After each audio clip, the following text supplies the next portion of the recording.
experience. Train by day, Joe Rogan podcast by night, all day. Oh, hey, fella. Oh, what's up? What's going on, man? Good. It's good to see you. Good to be back. Yeah, brother. I've had a few interesting days just chilling and relaxing and trying to stay off the news, man.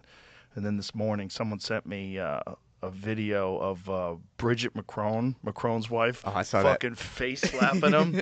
Yeah, that's wild, dude. My favorite is the look into the camera once he realizes I got caught. Yeah, he's like, oh, and it's very, you could put like the Curb Your Enthusiasm theme song right after that. Imagine what goes on behind closed doors. If someone's bitch slapping you on a private jet, like, what is that? Yeah. That's a weird relationship, man. Well, she was his teacher. If it was a she. Oh, yeah, there's a whole yeah. There's a whole thing. Bro, Candace Owens did like 5 hours on it. That's a little bit crazy.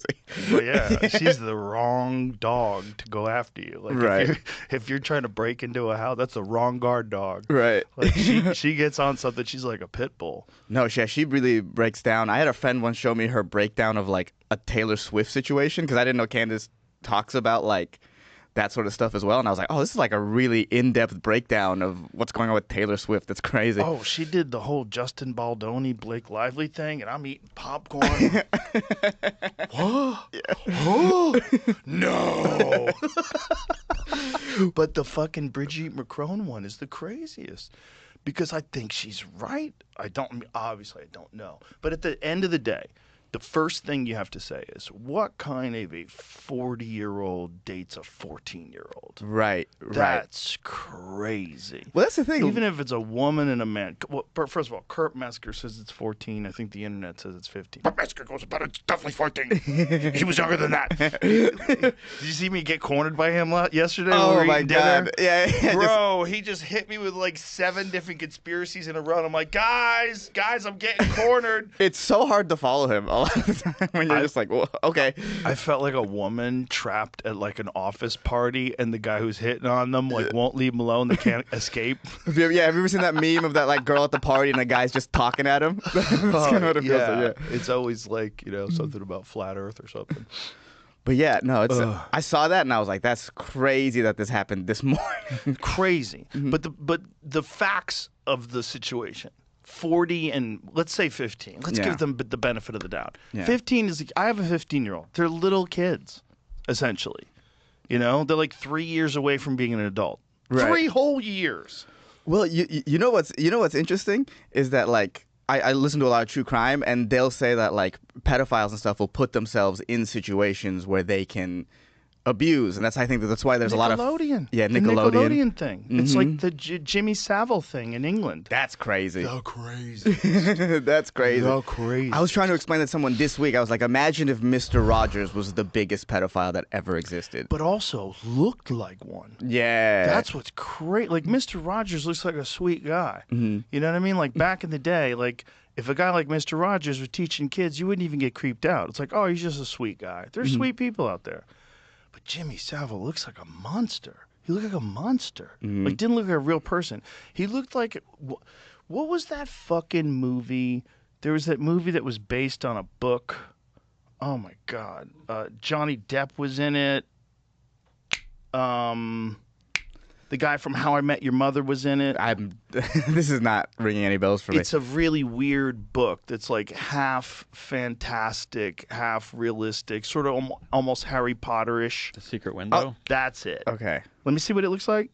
Based on a Stephen King thing? No, that's not it. Okay. No. No, it was like a recent... Fuck. Is it like almost Harry Potter-ish? Is it Magical Beasts? Yeah. That movie? That's it. Okay. Oh, that's it. Yeah, it's Magical Beasts. Yeah. He looks like an evil person in Magical Beasts. Right. Like a bad wizard. He definitely looks like a bad wizard. Doesn't look like a real human. But I wonder, too, if Pull up a picture of Jimmy Savile.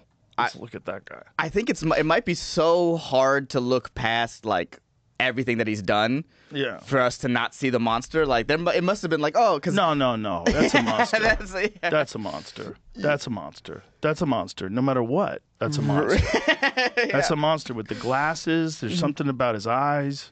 Obviously, we know too much, right? Right. But look at this: shirt open, no, like no t-shirt underneath it, chest hair, fucking something around his neck That matches his shirt. I guess a tie just around his neck. He's a creeper.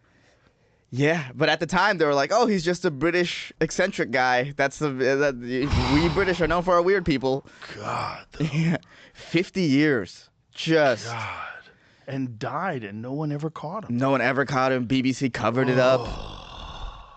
Crazy. Just let him get away. Dark. Used to hang out at the hospitals that he would. Oh, well, that's the Sandusky thing, too. Mm-hmm. Sandusky thing, same thing. Like, everybody knew about it. Oh, dude. Yeah, everyone knew about it, but they were winning. So we were like, dude, we win championships. I did think. That's the devil. If the devil's a real thing, that's where the devil lives.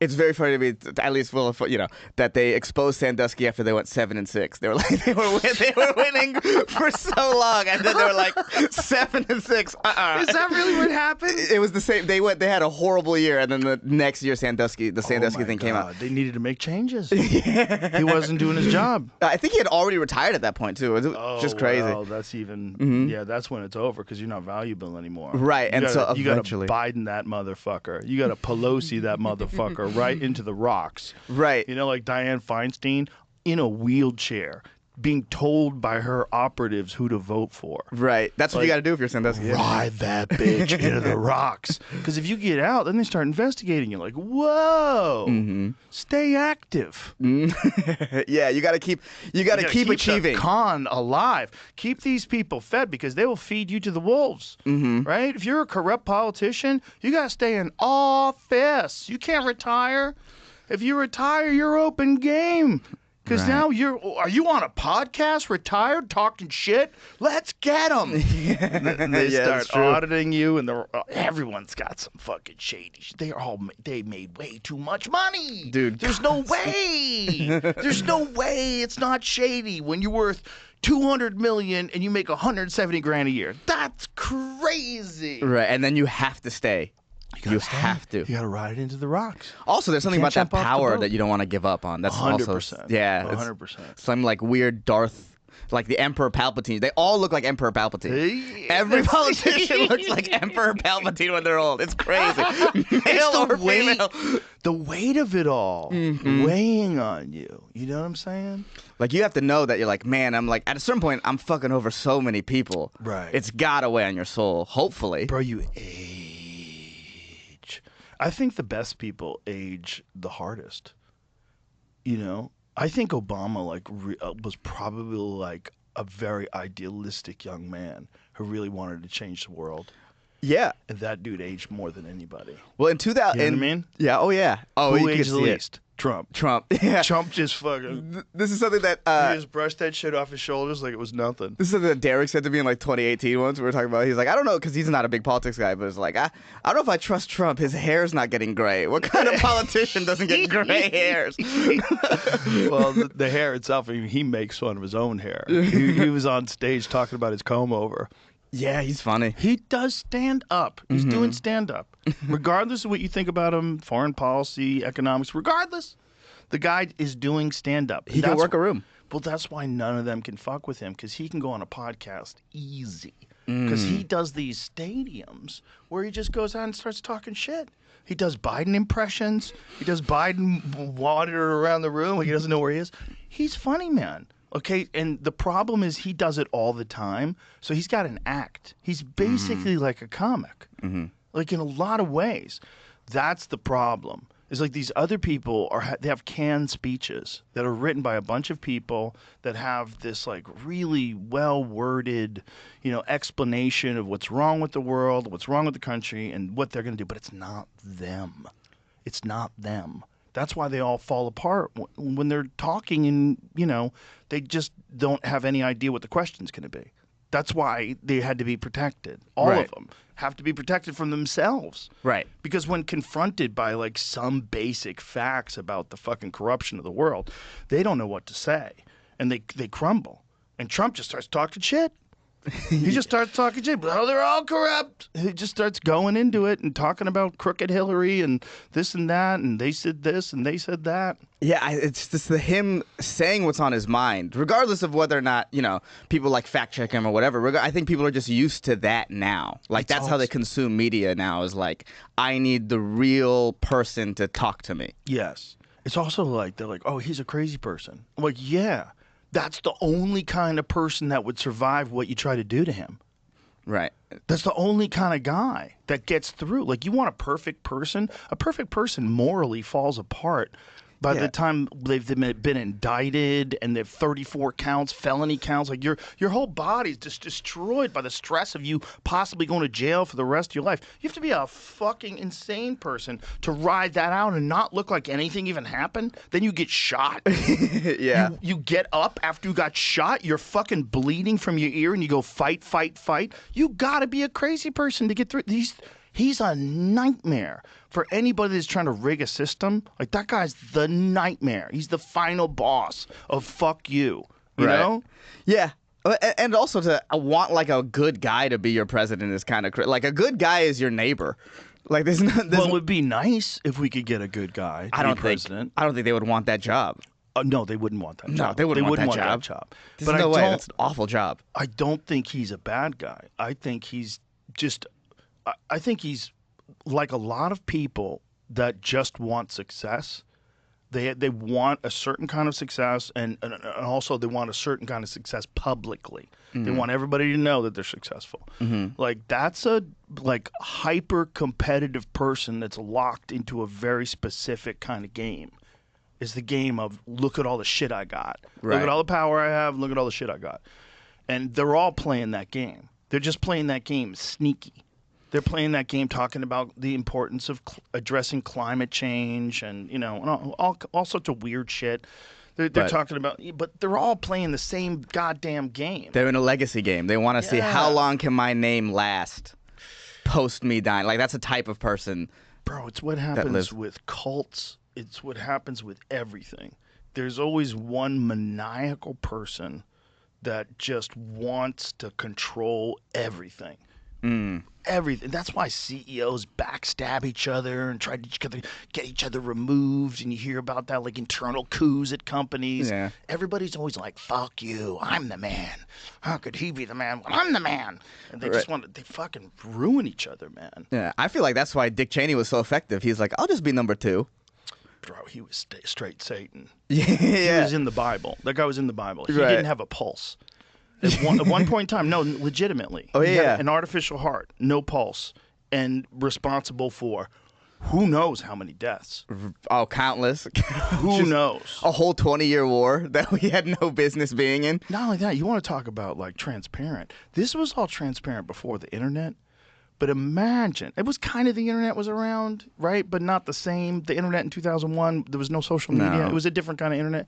But this guy his former company was getting no bid contracts for billions of dollars to fix shit that we blew up in a war that was his idea. That's a pretty, from the outside point of view, if you have the power to make money that way, what a genius, evil thing to do. So profitable. I know. He might just billions of dollars, enough that he didn't need a heart anymore. How do you combat that with the idea also in place that capitalism is way better than communism, which I think we all agree. Yeah. So how do you combat that? I think I'm maybe a little more cynical than most people, because I just, the way I look at it now is like, I don't think you can. Because I think whatever system that you end up putting in place, regardless, there are the haves and the have-nots. Right? So it's like, maybe we can combat this and we can curb maybe corruption in this manner, but corruption will always find a way. Right, but is there a way to minimize it? Is there a way to make it less available? Like, it seems like I'm just guessing. I've never been a congressman. I've never been a congressman. I'm just guessing. Mm-hmm. But my friend Tulsi was a congresswoman for 8 years. Right. And her experiences, like, in there, they're quite disturbing, because without speaking out of turn, what essentially the idea that I'm getting, and then not just talking to her, talking to Fetterman, talking to multiple people, right, is a lot of these people, they go in with good intentions, and then they encounter a system that is just rigged with grifters. Like the whole system, you're in a grifting system. You're like, oh, Jesus Christ. So it's all about lobbyists and it's all about money, and then people start hedging their decisions of what they're going to talk about or discuss or be against because they're going to run for re-election, which they're always doing. They're always in a constant cycle of generating more donor money and running for re-election and making everybody happy. I think you, at least for like, you see that with like AOC, someone who, you know, when she was coming up, it was like a whole anti-system sort of Democrat, and then 2020 endorses Biden. So it's like eventually they get you to play ball. Well, it's like, who would she endorse if she didn't endorse Biden? Like, this is the argument that Bernie Sanders made on Flagrant. He was essentially saying to Akash and Andrew, he was saying, my choice was either help Donald Trump or support the Democratic Party, even though they fucked him over.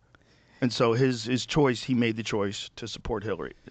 Well, I mean, I get it from Bernie's perspective, but if, like, in my mind, if I'm like, I don't know, and this is me not knowing anything about how Congress works, but it's like, if I'm supposed to be the next young, like, I'm the change of the Democratic Party, I think the power move is to not endorse anybody there. If I'm in like an AOC position of just I think the system is a little more locked down than we'd like to think. Right. Well, clearly it is, right? Because here's a good example. They were going to release the Epstein files day one. Right? Okay, what happened? What happened? What happened? If that's what you wanted to do before you got the job, and then you got the job and day one you couldn't do it. Okay, so what are we saying? Are we saying that this is more complicated? It's probably a lot more complicated. There's probably a web. And then there's also people for decades and decades been developing relationships and working inside these fucking... And that's the real government. That's our real government. That's our real government. These people... realize that once they get into Congress, they realize that when they become a senator, they realize that, like, okay, this is not the real government. And if you fuck with the real government, they'll take your ass out. They'll shoot you. Or they'll try. They did everything to Trump. They did everything. They did indictments. They did public shame. They took shots at him.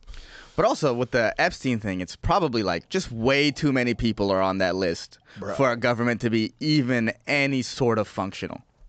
Look at the two of them. It's a hostage video, dog. Dude, he looks so scared to be there right now. Bro, that's a hostage video. That's Cash right now being like, don't say the wrong name or I'm dead. Yeah, that's a hostage video, son. Yeah, there's no winning in that because it's like that's Epstein is across the aisle. That's everybody. The thing about them saying that I've seen the file, he definitely killed himself. Well, what could be in the file? Let's strongman this. What could be in the file that would convince you that the autopsy that was done independently by Dr. Michael Baden, who's that famous HBO autopsy guy. Do you know that guy? No. You ever see that show, HBO's Autopsy? No, I've never seen that. Great show. From a while back. But the show was all about how they caught murderers who did a lot of crazy shit.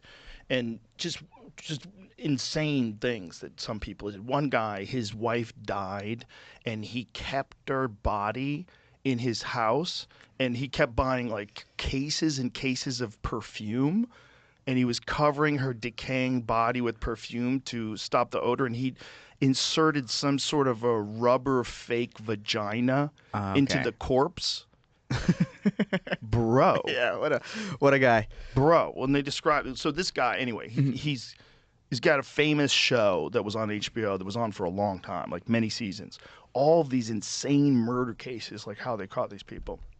So he's like an expert at detecting the difference between accidental death, murder. And he looked at the autopsy. He looked at what had happened to Epstein's body. He said, this is indicative of someone being strangled to death. These kind of breaks in the bones on the neck. This is not what happens when you hang yourself. And he was like, the mark is also in the wrong place. It's low on the neck. Whereas if someone strangles themselves, the weight of their body, which is what's killing them, it all goes up to like the top of your chin. He's like, none of these injuries or injuries that are consistent with someone who was strangled. So what could be in if they don't have a video? So if they say the cameras were down, okay, so there's no video. All right, so what do you have that makes you think that he 100% committed suicide? And how do you let the guy who is in one of the most high-profile cases of sex trafficking in history. How do you let that guy just not be watched? But also, this episode is brought to you by Tecovas. Tecovas know that y'all means all, so they make boots that work for everybody. Handmade with over 200 meticulous steps, these boots are built for comfort right out of the box. Every stitch is on point, so you know they're made for a good time and a long time. If you visit one of their stores, you can try them on with free drinks and pure Texas hospitality. Long day, big night, whatever's on your plate, Tecovas boots hold up and stand out. No compromises, just damn good boots. Right now, get 10% off at tecovas.com/Rogan when you sign up for email and text. That's 10% off at tecovas.com/Rogan, tecovas.com/Rogan. See site for details. Tecovas, point your toes west. why is Ghislaine still alive? If Epstein knows all these things, there's no way Ghislaine doesn't know them as well. She's like there. She's there the whole time. I feel like she knows everything that he knows. Well, she's in jail where they get to do yoga. Yeah, She's so in, she like, got a a sweet yoga deal. camp. Well, she is alive though, which is kind of crazy. Like you got to wonder, like, if they killed him because they couldn't trust him, allegedly. Right. Let's just say. Let's just say allegedly. Maybe let's give Cash and Dan the benefit of the doubt. So maybe there's something in that file that shows that what would convince you? What could be in the file that would convince you? I mean, it would have to be active. It would have to be active politicians, presidents, billionaires. Like it's got to be like that level of like. I mean, the fucking prince was there. Did you ever see what Epstein's cellmate looked like? No. Bro. Ready for this? His cellmate is this giant Italian guy who was a cop, who was a dirty cop, and I think was in there for murder. I think it was like a bad drug deal or some shit. Let's find the details in this. But when you see what this guy looked like, you're like, are you fucking kidding me? He looks like The Rock. Right. The guy's giant. And this is the cellmate. You put a murderer in with the guy who's the most high-profile witness and defendant in history, dealing with a sex slave operation for elites, and you left him in there with a giant murderer? Right. There should be a guard around him at all times. But they knew they were going to liquidate him. Like, You know what? almost immediately. You get an image of him, Jamie? I was digging through details of what he did that I don't remember. What the hearing. cop did? Yeah, he had 4 life sentences. Jesus Christ. Wait, but let's show the picture Well, of him. The picture's insane. That's when you see what he looks like, you're like, this guy looks like a heavyweight MMA fighter. Right. They were just waiting for him to die. Bro, he literally looks like a gorilla. Look at him. Far right picture. That one, yeah. Look at the size of this guy. Imagine, someone got strangled to death and this guy's the cellmate? Nothing to see here, folks. Look at the size of the fucking guy. Ex-Westchester cop gets 4 life terms in prison for quadruple homicide. So he's already in jail for 4 life sentences. All you have to do is give him tuna fish. You get tuna from the commissary. Just kill this guy. Yeah. Like, what are you going to get? We're going to get you hookers every month. We'll bring in a hooker. What are you going to get? Damn. I mean, I'm not saying that that happened. I mean, but I'm saying if a guy is in jail for 4 life sentences, like that would be a good guy to hire. One of them was strangling someone to death with a zip tie. Oh, Jesus. Oh, He's wow. good at it. He's good at it. Jesus Christ. He strangled someone to death with a zip tie. tortured him. What is his name? Martin Luna. Tartaglione. Tartaglione. He's like, that's like a character in a bad It's novel. a strong man that, though, he wasn't technically his cellmate at the time of the death. He was moved. Hey, they moved me. Don't worry about it. I wasn't even there, bro. I wasn't even there. I was just 2 cells down, and my door was locked for sure. I mean, you can't tell because the video's gone, but I'm Listen, stuck there. If they have video, I mean, please show it so I can prove my innocence. You know, meanwhile, now he's got fucking sandwiches. Jimmy John's gets delivered to prison. he's eating He great. gets extra yard time. He's got a fucking laptop in his room. Like, what's going on? You know, you remember in Goodfellas where they had like their own special prison? Apparently that was real. They used to really have it set up like that. That makes sense. Where like mob guys would pay people off, so when they went to prison, they had like a big prison cell and they would cook in there and they would do a bunch of shit. Like for real, they just had to stay there and hang out with each other. Dude, it's so great. Corruption is always corruption, huh? Corruption is always corruption, man. There's no way around it. It's just a part of our reality. Yeah, it's always corruption. I was reading about this famous Mexican singer who was supposed to be playing in Dallas. He had a 50,000 seat place.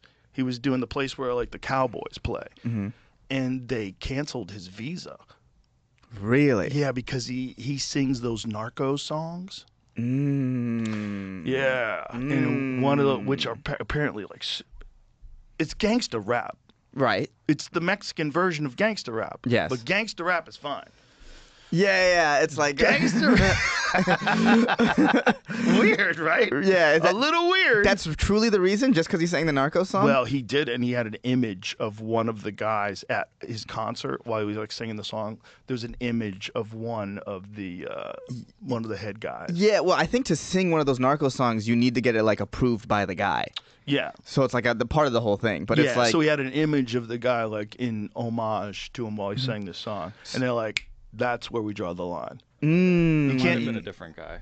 What do you Similar mean? situation. A singer in a different band had the problem. Looking at the article now, I thought it said him. it's saying this Alvarez is the guy that you're talking about for Dallas, and then it said Yes. earlier this year visas revoked for this band. so why did Alvarez? But didn't Alvarez also have something similar? I'm just saying this is what the article. Does said, anything else say in the article? describing exactly Which what you article is just this from? This is from USA Today? said. Yeah. Yeah, is there anything that says why Alvarez was denied? Yeah, so maybe I got it wrong. So it's another guy did that, and so was he denied as well? Yeah. A bunch. The article is saying multiple people have the singers from these types of bands. Oh, I see. a So few of they're revoking a lot of these visas recently now that Trump's in place. It is kind of crazy. Yeah, at the same time, it is just songs. I know. Yeah, it's It is just songs. But I guess the idea is that it's songs celebrating the cartel culture. I'm like, But why is gangster rap okay? right, and it's like cartel culture is like a real thing, Yeah. and like, what are you gonna try to stop the art that comes out of that as well? Like, people live those lives. People Yeah. like the art should be out there. It's art. Also, it's a real thing because we have stupid drug laws. Yeah. Oh my God. Oh, That's the reality. anti-marijuana at THC is on the governor's desk today. Oh boy. I know. It's like it's so funny that's like, you want to be seen as like tough on the border and like tough on immigration, and yet you hand the cartels a big win by making THC illegal. It's crazy. From what I heard, there's an issue that one of the issues in anytime there's like, especially with marijuana laws, it's the prison lobby. Prison lobbies have a say. Like, prison lobbies are very powerful. They're very big, and they don't want to cut back on business. No. It's the devil again. It's the devil again. Same with alcohol. It's companies. and big pharma. Alcohol companies for sure. They don't want to like lose alcohol, but I don't think they would. I mean, maybe they've done studies. I think they already know alcohol sales are down wherever weed's popular. Interesting. Not like no one's drinking, obviously, but they're down. And it's a big pharma thing too, where it's like if people self-medicate their anxiety with weed, which is what a lot of people do, then they're not gonna go to the doctor for pills. Well, that's a slippery slope, isn't it? Yeah. Self-medicating your anxiety with weed. Yeah. I mean, it goes south. I'm not saying that's a good thing. I'm just saying that's what happens. Well, people drink for depression. Right. Same thing. It's like, that's a terrible strategy. It's a terrible strategy, but the option should be there for you. Right. The government shouldn't be like, no, you should get your self-med. You should let us have your medication. Let the big Right. pharma have their medication. Well, we should, if we're going to apply this kind of control, it should be to food. Like, we shouldn't be able to drink Coca-Cola anymore then. Then we shouldn't be able to eat French fries. Like, what are Right. we doing? Like, what are we doing? Why are you telling people, especially you who doesn't have experience with these things, telling people that they can't do it? It's a stupid thing to do. It's stupid because all it does is empower illegal organizations. But if at the same time it empowers prisons, that's the problem. Like, we make money too. We get our cut. Right. You know, our cut is we get to lock people up and use them as human batteries to generate money for a private prison system. Yeah, and it must be a lot of money because both Democrats and Republicans voted for this in Texas. So it's like, it must make a lot of money because it's like an $8 billion industry in Texas that they're just throwing away in September. So there's got to be what they make in those private prisons must be immense. Well, I mean, it might not just be that. It might be, we're saying private prisons, but we're just guessing. There might be a bunch of different factors in place, a bunch of different things. But at the end of the day, it's stupid because these kind of drug laws, all they do is empower the cartels, and that's not what we want, right? We don't want to empower organized crime. This is how the mafia rose to prominence in the United States during Prohibition. That was Al Capone. I mean, he made his money moonshining. Right, and then to turn around and be like, well, he can't sing about the cartel life, but we'll invite them in is like such a crazy. It's like a weird attack on free speech that's coming. I'm not a big fan of. The Godfather is one of the greatest movies of all time. It's a movie about the mob. Sopranos, one of the greatest TV shows of all time, celebrated by everybody, wins awards. It was about the mob. It was sympathetic. The main mob character in the show was a murderer. Yeah, and he's one of my favorite characters of all time. Love him. Tony Soprano's incredible. yeah. How come that's okay?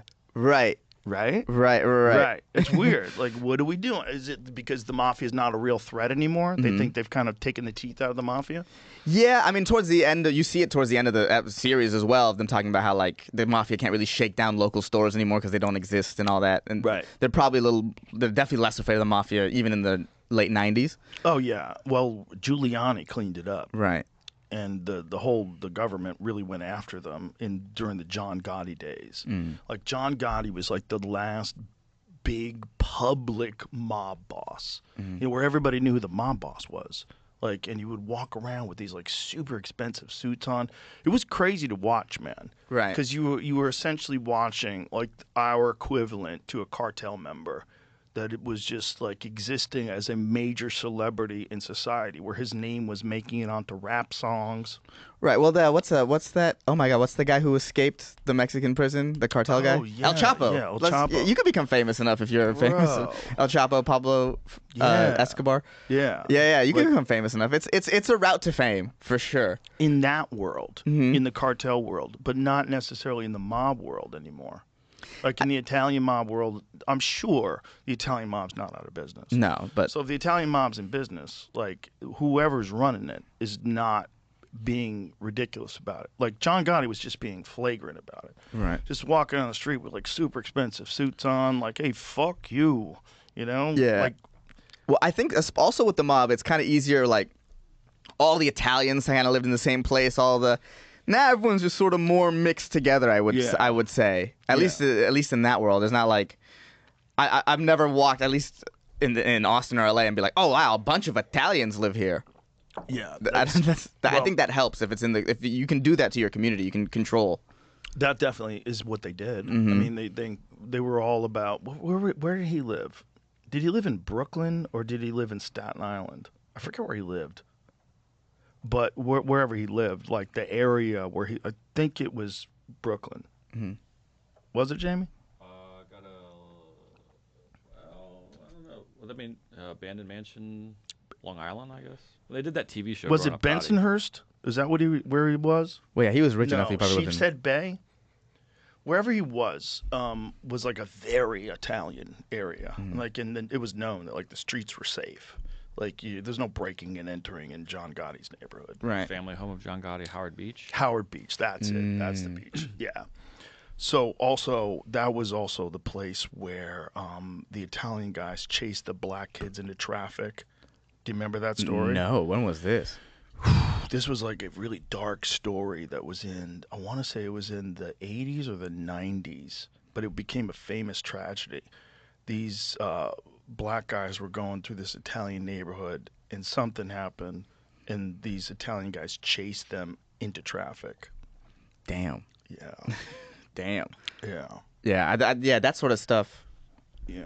23-year-old black man was killed on December 20th, 1986 in Howard Beach in Queens, New York City, a racially motivated attack. Griffith and two other black men were set upon by a group of white youths outside a pizza parlor. Oh my God, it's a Spike Lee movie. Two of the victims, including Griffith, were severely beaten. Griffith fled onto a highway where he was fatally struck by a passing motorist. Damn. Yeah. Damn. 3 local teenagers were convicted of manslaughter for the death. A 4th was acquitted. Jesus Christ. No, I don't, yeah, that's never heard that story. That's that was a story that I remember, like right out of high school, like right when I was, I was probably like 18, 19. Well, hi, Jamie. It was like Spike Lee, Do the Right Thing, dedicated to him. there you okay. go. So Okay. that is what it is. It is, yeah. In '89. Damn. But yeah. I don't think whatever comes out of this weed ban is going to be very good. It's not good any time you let the government make Right. have more control over people for no fucking Right. logical reason. I felt the same way about the porn ban here too, and we were talking about it earlier how I've stopped watching porn. Yeah. Because definitely there was an addiction there, and there's also like, you should have to work to see a naked woman. Yeah, but let's be clear. There's not a ban here. It's just you have to be 18. You have to be 18. Right. It's not a ban, but like, you have to be 18, and then you have to send your ID in. You have to there's like biometric face scans for some of the sites you have to do. It's like really kind of. It's like really kind of like. They're gonna fucking blackmail the shit out of you. Yeah. It's like You're really at like. milfs.com. Right. Yeah. Pictures of you gooning, dick out. Yeah, like you gotta pretend that like, oh, this is gonna go to a place where no one's gonna access it. You're gonna know my porn habit. That's like weird. It's all weird because meanwhile everyone has a camera on their phone. Everyone has a camera on their computer. All those cameras can be hijacked. It's very easy to do. Right. And then even if they didn't, now we have AI that will make it. Yeah, you could just make porn with whoever you want. Not just that, but make videos of you jerking off with your little tiny limp dick. I mean, it doesn't have to be real anymore. Right. You could be, I mean, there's gonna 100% people get blackmailed for stuff that they didn't do. Right. There's gonna and we're not gonna be able to know. I think they know now. I think like you can run them through programs, whether a video's been altered. But it's gonna get better and better at tricking them. Like it's the how fast it's come. Like there's gonna be a time where you probably can't even like use video evidence in court because you'd be like, dude, we don't know if this is real at all. I think the thing that they say is that the blockchain is going to help. So like every video that gets created gets put up on the blockchain, and you'll be able to see if that's the case, whether or not things have been altered. What's the block? Isn't that a crypto thing? It is, okay. But it's also well. I don't want to fuck this up, so let's explain the blockchain. Get me a definition of the blockchain. Yeah, that does sound like a crypto bro trying to be like, no, the blockchain's got it. No, it's not a good thing. Okay. It's just like you know what it is? It's like putting more sticks against the wall to hold off the Mongol army. It's like, okay, we could stay safe for like another hour or two or a year or two, whatever it is, but I have a feeling that this AI aspect of our life is totally unmanageable at the point we're at right now. It just hasn't fallen apart. No, it's it's something that something that Marx said about capitalism is, so they made us read the Communist Manifesto in college, and I would describe the Keep that up, please. Yeah, I would describe the first half of the book as this like love letter to capitalism. And then his conclusions are just very bad. That's how I feel about it. But he said that capitalism will eventually create the thing that will destroy it. Jesus. And it seems like the internet was that, and now AI. It seems like it's... Because once AI can do every job, like what are people going to do? A blockchain is a decentralized digital ledger that records transactions across a network of computers in a secure, transparent, and tamper-resistant way. It consists of a chain of blocks where each block contains a list of transactions, a timestamp, and a cryptographic link to the previous block. So I think this is the idea that it keeps security, like the techniques ensure data integrity and protect against unauthorized changes. So you're logging exactly the time. It's like a transaction. Once a transaction is recorded, it's extremely difficult to alter due to cryptographic hashing and consensus mechanisms. It's all very interesting. This makes me feel old. I feel like my dad looking at rules like some proof of work or proof of stake ensure agreement on the ledger's state among nodes. So there's a bunch of different ways that they're kind of like highlighting how you could accurately tell if something's been altered or not. But that's for now. Right. Yeah. It's all just for now. And also the use of a lot of big words in that makes me be like, "Oh, you're not as confident in it as you think you are as well." I feel like you use a lot of if you're confident in something, you could explain it to a 5-year-old. Yeah, but this is complex. I think it is explaining it to a 5-year-old. It's just the 5-year-old's got to read it 20 times. Yeah, okay. Like you can get it, but it's complex. But there was there's some weird shit going on, and one of them was this study that we just found out was going on Reddit from the University of Zurich. Do you know about that one? No. This one is fucking insane. What does this say? Explain the blockchain to a 5-year-old. Oh, explain the blockchain. That's perfect. Powerful ChatGPT. Yeah, thank you, AI. Thank you, the thing we're trying to stop this. This is Grok. Grok did this. Imagine a special notebook that lots of people share. When someone wants to write something in it, like I gave an apple to my friend, everybody checks to make sure it's true. Once they all agree, the notes gets locked into the notebook with a super strong lock that nobody can break. Everybody gets a copy of the notebook, so everybody knows what happened, and nobody can change it or cheat. This notebook is like a blockchain. It keeps things fair and safe for everyone. Seems a little sketchy. Yeah, exactly. Now I'm less convinced. Yeah, I thought I saw the bullshit on the first one. Like something about this is off. So this university, it seems like a cope of like, no, we can stop it. It's like, no, you can't. No, you can't. No, you can't. You don't have a grip. That's a slippery fish. The Pandora's box is open, dude. It is open. It's completely open. Yeah. So this university in Zurich, so they run this study on Reddit. And like people are furious right now. There's probably going to be lawsuits. Like I think it was 1,500 bots they had operating, and they were going after people. And one of the ways they would go after them, they would, before they would interact with you, they would do a search of your timeline. So AI is doing this, doing a search of all your posts, all your political leanings, how you feel about things, and then formulates a strategy for trying to convince you to change your mind about things. Really? Yes. And it was successful, like super successful. And it got people to like do what exactly? Jamie will pull it up. Yeah. It's pretty freaky. Well, so everyone's kind of freaked out that they did it.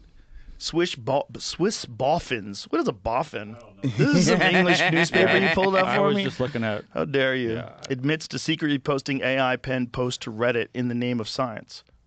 They said, sorry, not sorry for testing if bots can change minds by pretending to be trauma counselor or a victim of sexual abuse. Oh, yeah. Whoa. Yeah. Okay. All kinds of wild shit it did. So it wasn't even like political. It was just like, let's just change your mind on anything. It's like a test to see how manipulative they can be, how much they can change your mind about all kinds of things, even very personal things. Oof. This is crazy.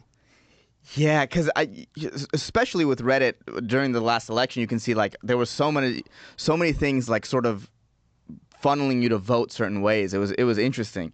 Look at this prompt.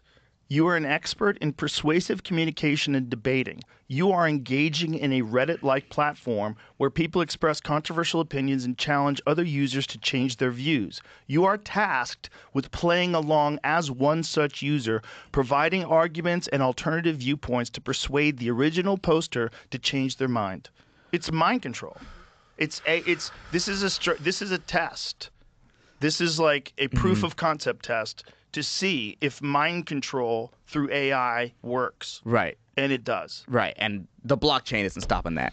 Blockchain's not stopping that. Yeah, it's already happening. The blockchain's not. I mean, this is what you're seeing across social media with bots, right? You're seeing a lot of this flailing around, and sometimes it works, and then sometimes it doesn't work. Like the Israel-Palestine thing, it's not working.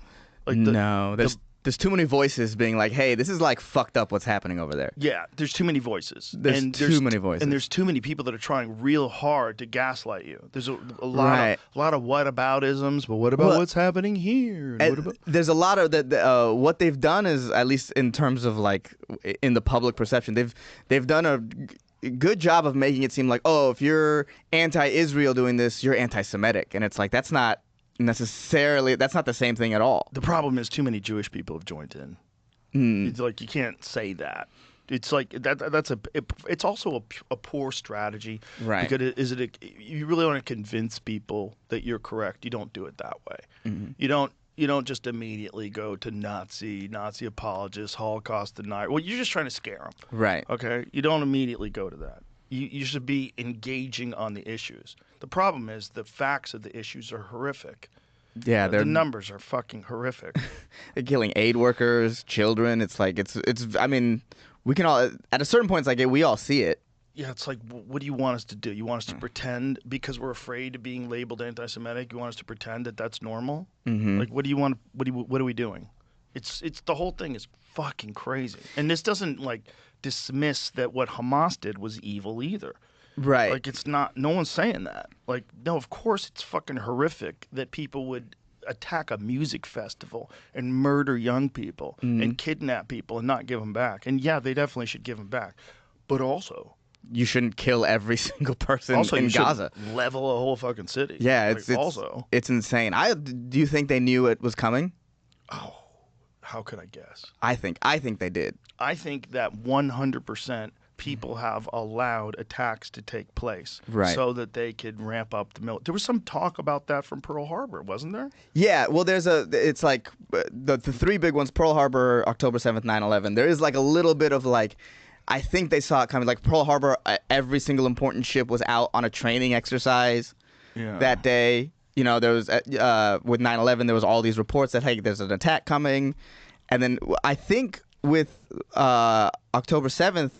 There was a representative, I think is Mike McCall. He's like the head of the foreign committee. I think that's what his name is. I could be wrong. But he said that Egypt had warned Israel that these attacks were coming. Wow. 3 days prior. I think I read that on BBC News a while ago. Wow.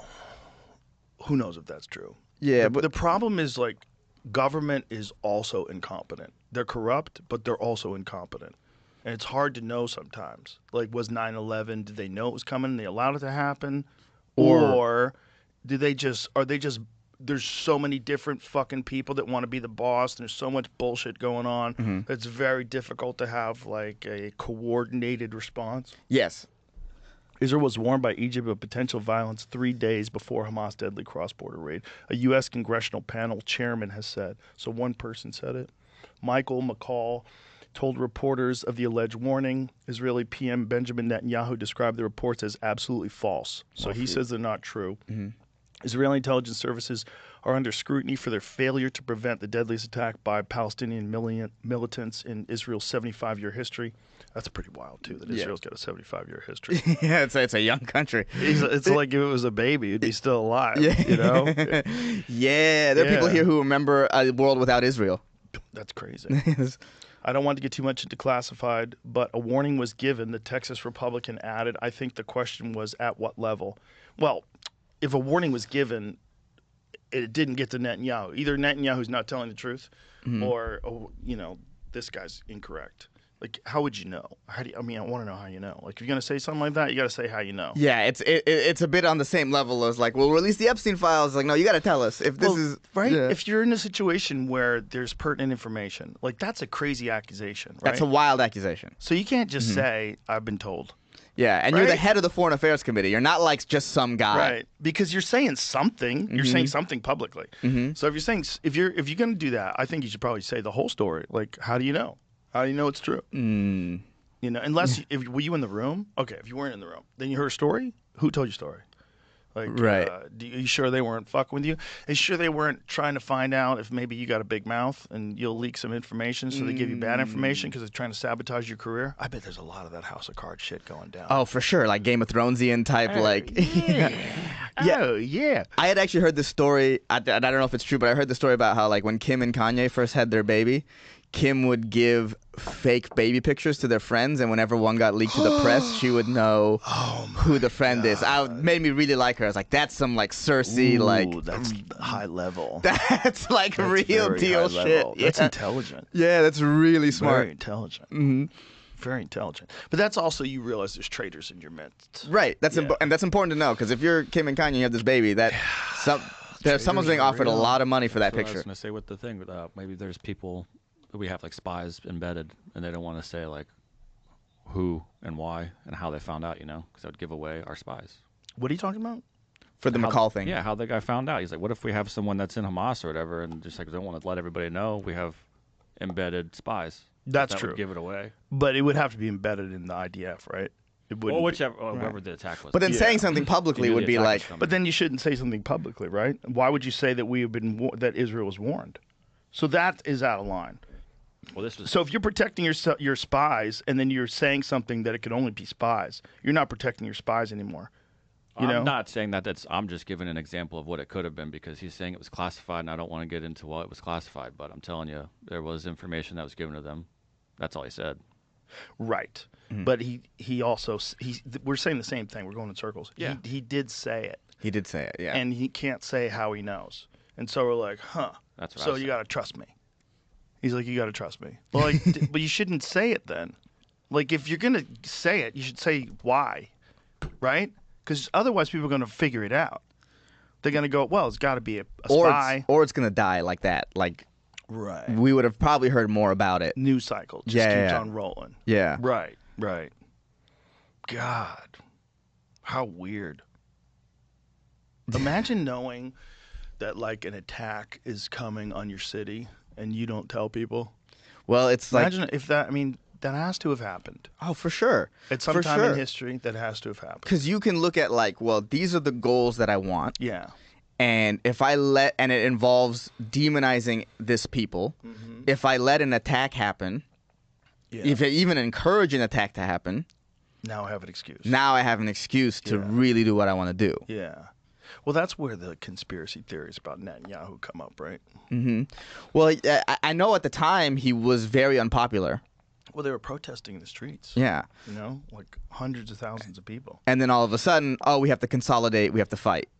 Yeah, but people are terrified to admit that there's even a possibility of false flags. And I'm not saying this one was. But I'm saying any false flag anywhere in the world. People are terrified to admit that possibility because it gives you this, like, it gives you this side of humanity exposed so clearly that it's undeniable. Like an evil side of humanity that humanity is willing to. There are human beings that get to very high levels that are willing to literally sacrifice human lives for their future, for their career, for their continued dominance, for their military objectives, for their defense contractors that want, to engage in some. There's people that will sacrifice human lives, and most people don't want to admit it. It's like it's too hard. It's too hard to believe. I believe in serial killers, sure. Ooh. I believe in the mob, sure. Cartel, they're bad. But that's it. We've got a document of all of the evil people that are willing to kill people for money, and there's no other methods. I mean, it's only cartel methods, and the pharmaceutical drug companies, they make mistakes, but they do a lot of good. Like nobody wants to think that people will sacrifice human life just for money. And you don't want to think your government is willing to just throw you aside. Well, we want to think that people that are in government are different than people.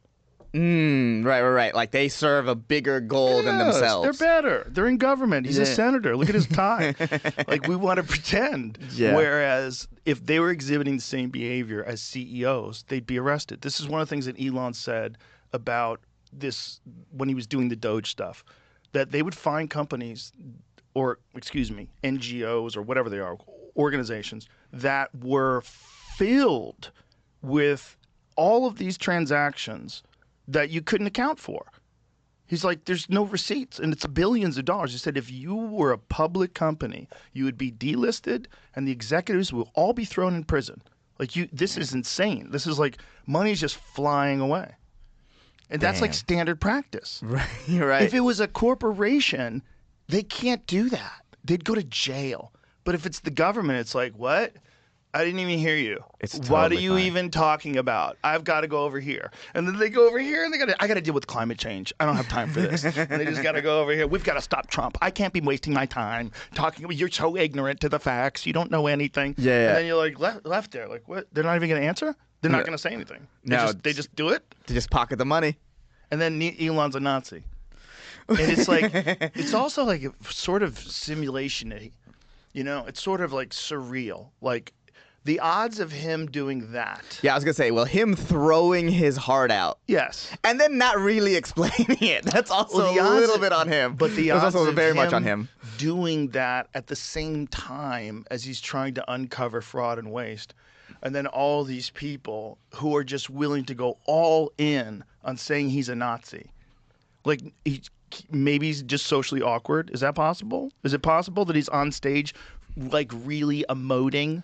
And is it possible that there's video of a bunch of Democrats doing the exact same thing? Is it possible that Kamala Harris, Tim Walz, they've all done that? Elizabeth Warren, they've all done that? Hasn't everybody done that? My heart goes out to you. Thank you. And if you catch it wrong, You know, like Elon just hit it a little too hard. Well, Elon hit it. He fucking bent the wrist back. He hit it. He hit it a little too hard. He hit it, and then it also came at the right time for it too, because they're immediately looking for the white supremacy angle. So it's like you just sort of handed it to him on the silver platter. Fascinating, but also, and then objective people know that it's not true. You know it's not true, and yet you're going all in on it. And you're like, okay, so either I'm wrong and you don't know it's not true and you really do think he's like a secret Nazi. Well, I know him and I can tell you he's not a secret Nazi. He's not at all. But he is awkward because he's on the spectrum, right? Which is also why he's a fucking genius running 5 different companies simultaneously while he's working for the government. Like he's a very unusual person. And I think, you know, when someone does something unfortunate like that, you got to like look at his history and go, does he show any signs of Nazism before this? No. He never went to a meeting? No. Never espoused Nazi values? No. But then there's a problem with X, because X has Nazis on it. Well, you know, they also have the Taliban. You know, well, that's the thing about, like, if you truly want to create a free speech platform, does that, you know, what does that entail? And that entails all of that. Entails everything. It entails all of that, bro. There's wild shit on X. There's this one guy that I was watching. He does these videos where he pretends to be a gay guy talking to someone in like a chat. Like, you know, they do like chat roulette. You ever seen Yes. people do that? Yeah.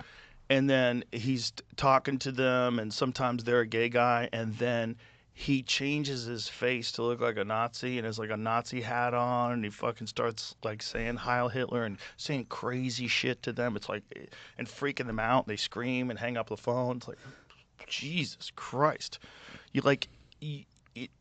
There's no limits to what you're allowed to do. But it's also, you don't have to engage with that stuff. You don't have to engage with it. And you know, maybe there is a sort of argument to being like, well, if you let people let it out, there is it doesn't fester situation happening. Right. Where it's like sort of. Because I mean, the part of what I think really helped Trump was them banning him on Twitter, banning him. Like a lot of it, especially after 2020, if they left him alone, it probably wouldn't have made him as strong for that second run as he was. It's hard to say, because maybe he would have gathered steam during that time talking about things. Like, he was essentially silenced, except for Truth Social. And then people would post the things that he would write on Truth Social. Yes. What they definitely did is made him rich as fuck, because Truth Social would have been worth $5 if he hadn't been banned from Twitter. Yeah. They really fucked up, because he's one of the few people that could start a social media network and it actually succeeds. Like, how many? It's not that big. Like, how many people are on Truth Social? But it's worth billions of dollars. Yeah, well, it's worth way more than it would have been. That's for sure. It's not even close. Way more. Not even close. They work for him, whether they really realize it or not. Like, you can silence the guy from Twitter, but everybody knows you did it. Right. So since everybody knows you did it, they know there's only one place to go. And that's where you go to get him. Now it's the only place to go, and they want to hear him talk. They're going to seek him out. Even journalists, because you want to hear him talk some shit. So you join. So now they have more members. How many members does Truth Social have, young Jamie? Let's guess. Okay. What do you think? Active user, like accounts or active users? Let's go with accounts. Accounts? Oh, that could be easily faked. Right. Yeah. Right. We'll do all of them, though. We'll start with accounts. We'll do active users. Let's say 10 million accounts. That's probably low. 10 million accounts? Yeah, it's probably on the low end. Yeah, I was going to say like 20 million accounts. Yeah, just because I actually haven't created a Truth Social, but like I've created a Blue Sky. Like people are like, I want to check this out and see what's going on. Well, that's also the problem with those things, is the problem that we already talked about, is bots. I think most of these websites are at least half bots now, and I'm not kidding. I think this thing from Reddit, this manipulative thing, this is the tip of the iceberg. Well, I think this is going on right in front of our face constantly. With Reddit, especially, because I'm a big Reddit guy. I love Reddit, and I would notice on all the major, this is during the election, all the major like subreddits, like the pictures and the R, whatever. Yeah. At a certain point leading up to the election, they would be like, I put my ballot in and I'm ready to go. And it'd be a picture of a ballot that had Kamala checked off. And every single major subreddit had a version of that. And I was like, oh, whoa, this is like real deal, like bot activity or like political propaganda that they're running through bots. Is like, I thought that was weird. Yeah, they definitely did that, and I think the Republicans did that as well. I think they both did that. I think honestly, you have to do that now because first of all, it's legal. Right. There's no laws against it, which is really crazy because it's kind of fraud. I mean, you can't have fake people vote, but you can have fake people convince you to vote for their candidate, which is really weird. Especially given this Reddit test from Zurich. Like, we know it's effective. We know they can do it now. And so they can just target you. The only solution is to not be on it. Yeah, it's kind of like, I think, to me, one of the biggest damages the social media has done, it's made, for whatever reason, your politics is now your personality. It's your entire identity. It's your entire identity is who you voted for. And it's like, that's an insane thing to... Yes. Like, really be like, oh, I base my friends on who they voted for. I base my social circles around who they voted for. Like, that's a crazy, dangerous way to be. It's like there's no... You don't want the country to be in teams like that. It's dangerously tribal. Yeah, you don't want it. Tribal. Yeah, you want some people to be on this side, some people to be on this side, and then most people to be like, well, what fits the sort of what the country needs right now and be more malleable. But the more and more people are getting separated, it's like worse and worse for the country. It's dangerous. It's also stupid because most people don't even understand that they have been coerced into at least... It's moved your opinion in a way, dependent upon your environment, the people you hang out with. There's a lot of social dynamics at play when it comes to like political opinions. There's truth, there's like undeniable truth, and then there's a lot of like bullshit and gaslighting, and you could choose to buy into either side of the bullshit and gaslighting, depending upon like how you're accepted in your community. We're just so malleable. Which is why there's so many different cultures all over the world. Human beings are so malleable. We're exactly the same thing, but yet we're different everywhere. We're different in our behavior. We're different in our rules. We're different in our customs and our traditions, but we're all the same fucking thing. We can swing all. We're adaptable to any kind of environment. We can live in Siberia. We can live in the Bahamas. You know, we figure it out. Right? And one of the ways to figure it out is you got to fit in.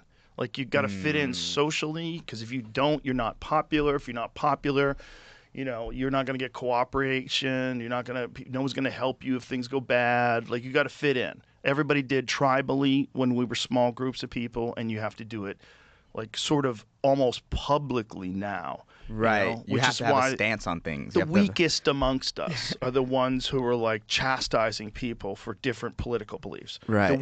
Amongst us, right? Amongst comics. Right. The weakest amongst us are the ones who are attacking people for having different views. Right, which is the whole point of this art form, is to share your view. Right. But yeah, everyone does have to, like, it's weird, like, you need a stance. I remember, we were talking about Israel-Palestine. When it happened, I remember just on Twitter, the Miami Dolphins condemn the attack. It's like, I don't need the Miami Dolphins' opinion on Israel-Palestine while you're giving people CTE. Like, you have a moral stance on something. That's crazy. But imagine, like, thinking, hey, guys, we got to condemn that attack. I didn't condemn it either. Right. You know what I'm saying? Like, imagine if everybody had to make a public condemnation. Like, remember, everybody had to put that black square on your Instagram for Black Lives Matter? Yeah. And I was waiting to see how many fucking sheep put that square up. Like, what are you doing? But you think they don't matter? Who the fuck thinks they don't matter? Instead of yelling at me, well, it must be, right? Yeah. But there's people that don't think any lives matter. That's a fair point as well. And they make a lot of money that way. I can't find a total number. I've looked at a few different websites. I even get a different number for active users. 1.9 million daily active users. That's crazy. That's all Trump. Yeah, all Trump. That's all Trump. Or it might be like 500,000 bots. Yeah. Oh, absolutely. You know? I mean, who knows what kind of wild shit they're saying there. Well, you see some of these, like, very, like, famous sort of political, like, X or Twitter or whatever, accounts, and then you notice how often they post and how much they post, and you're like, oh my god, it's a job. Or it's like this is like an actual bot that has so much public sway and opinion that it's getting people to the left or the right. Both things are true. So I know people who developed a social media following, and then they were contacted to make political posts. and they could make $50,000 for a post. Really? Oh yeah.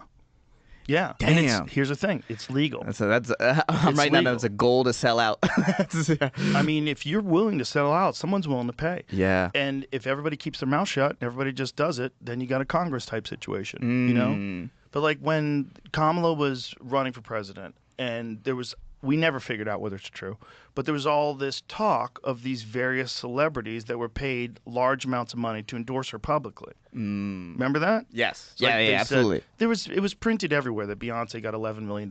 We looked it up, right, Jamie? We couldn't find it. We couldn't find proof. No proof. It would have to be like on the top.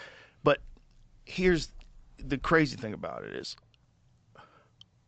if you spend $1.5 billion in 4 months, if I was a corrupt person, you know what I would do? I would make this the cornerstone of society's task is to make sure that Donald Trump doesn't get arrested or doesn't get elected rather, and that we need to throw as much money at Kamala Harris as possible, and then be super irresponsible with that money where it just kind of vanishes. Just goes off into a bunch of different NGOs. It's like a fucking crazy scam. Right. Like any presidential candidate that's running like that, that's a crazy scam. You get billions of dollars or $1.5 billion. You blow it in 4 months. All these people get paid. I thought it was a gangster move. The official campaign website for Kamala, there was no platform, no plan on what you wanted to do. It was just money, like buttons to donate money. That's probably they probably did like a whole like group, like focus group, right, to try to find out what's the best way. Should we put up no, just buttons. Just people buttons are ready to to just donate. Yeah, it was very clear that they didn't give a fuck when like they released the official platform and it had Biden's name on all of the things. It's like you couldn't even be bothered to write Kamala. Yeah, you just keep the same thing and just write Kamala instead. Wild. Wild. And then when she goes on The View and she said I wouldn't have done anything differently than Biden did, it's just right. And you know, just a lot of the arguments were so like crazy, like, oh, you know, vote for Kamala to stop fascism, but like we just installed you. Right. You know? Did you see Jake Tapper on Megyn Kelly's show? No. Bro, Jake Tapper, very nice guy, by the way.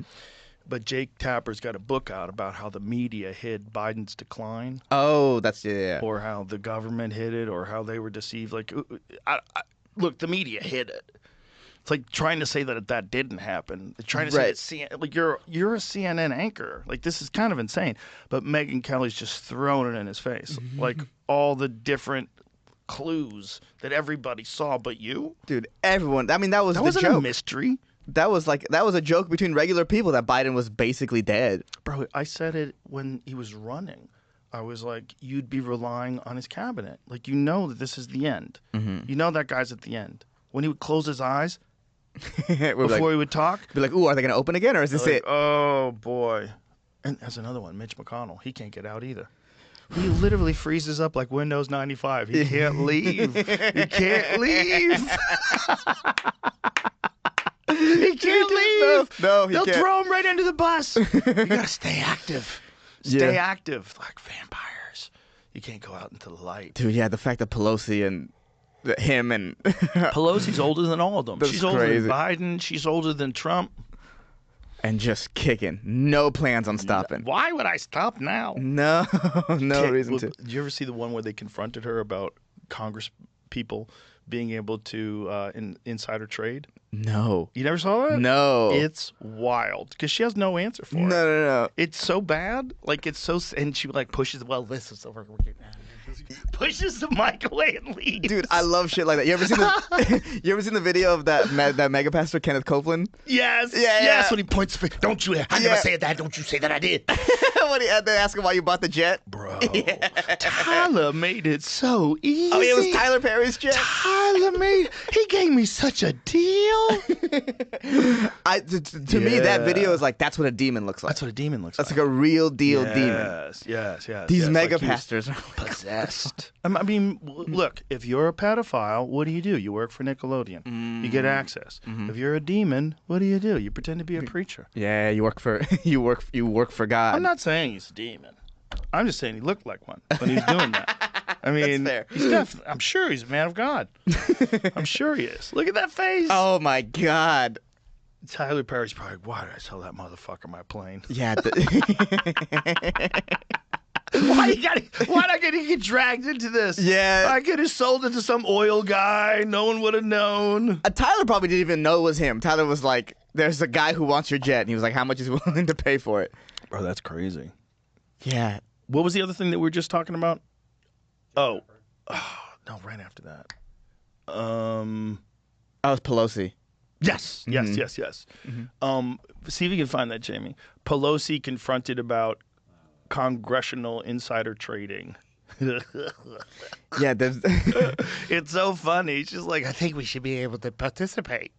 Participate? You're dominating. You do better than Warren Buffett. Yeah, and no, you don't get to participate. You chose the job where you don't participate. Well, not only that, why are these suspicious transactions where you buy a bunch of stock and then a week later pass a bill that makes the stock go through the fucking roof? Like, this is insane. Right. How did you know to buy that stock? Well, here it goes.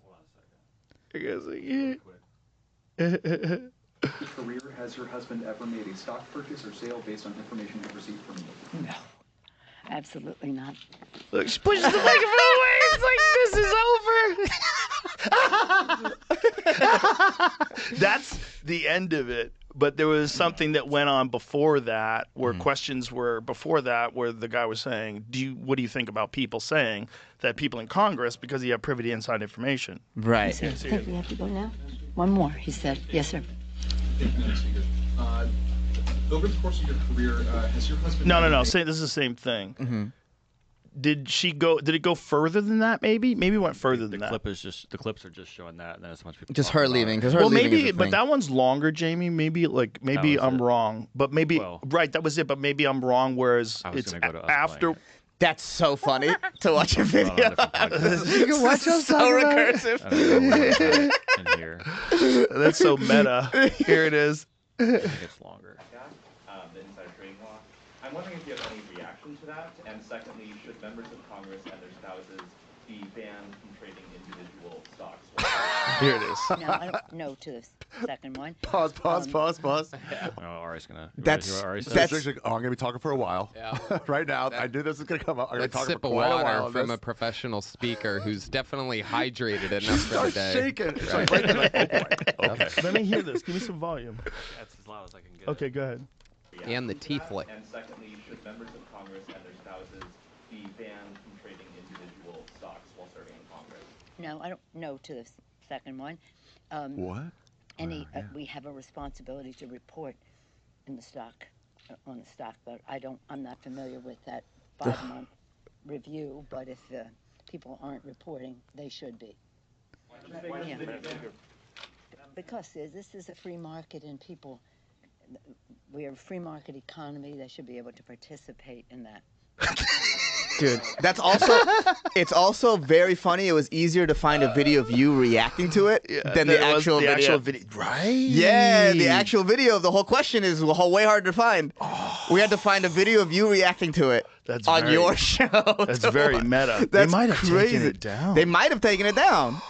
There's no way that should be. He's been scrolling for a while now. It's that should harder be to find the way that right, this but stuff it is a CNN video. Mm-hmm. Right? Wasn't it? Or is it C-SPAN? I don't know. Was it? But what did it say when it was on the screen? Couldn't tell. Yeah, it was a little. Yeah, but like that's crazy. That like that's how we had to consume the news by watching you watch the news. Well, that's probably why it got taken down in the first place. Right. You know, Ari, Tony, and I mocking it. Yeah, damn. Boy, I found that out during the pandemic. I never wanted to believe that the Google searches were curated. I always wanted to believe that like that's what was out there. Like this is it. And then there was a doctor that died in Florida, and they're connecting his death to the COVID vaccine. They're saying he took the COVID vaccine and had a horrible reaction, and then he had a stroke and died, like shortly after. And I remember reading that story going, this story's crazy, and I forgot to save it. And so then I went to try to find it once when I was talking to someone. I couldn't fucking find it. I went on Google. I just searched. I put all the different keywords in there. Couldn't find it. Page after page after page. Where's the story? Page after page. Then I go to DuckDuckGo. I put it in. Immediately it pops up. Like right away. like right away, like one of the first articles. It's like this news report from Florida talking about this doctor connected to the COVID vaccine, had a stroke, died. I'm like, whoa. But then over the time, I think someone might have purchased DuckDuckGo. Did DuckDuckGo get sold? Damn. But I think they might be curated too. I don't want to say that because if I don't know, but I think there's a certain amount of curation that goes on in a lot of search engines. Yeah, that would make sense. I mean, I don't think there's anything that has a tracking deal with Microsoft. That's it. Yeah, there it is. Yeah. Okay. Yeah. So I don't think there's any like pure source of information out there, right? Like it's always just you have to get the information coming into you and you have to parse it out and see like what do you think is real, what do you think is being sold to you, what do you think is like. Right.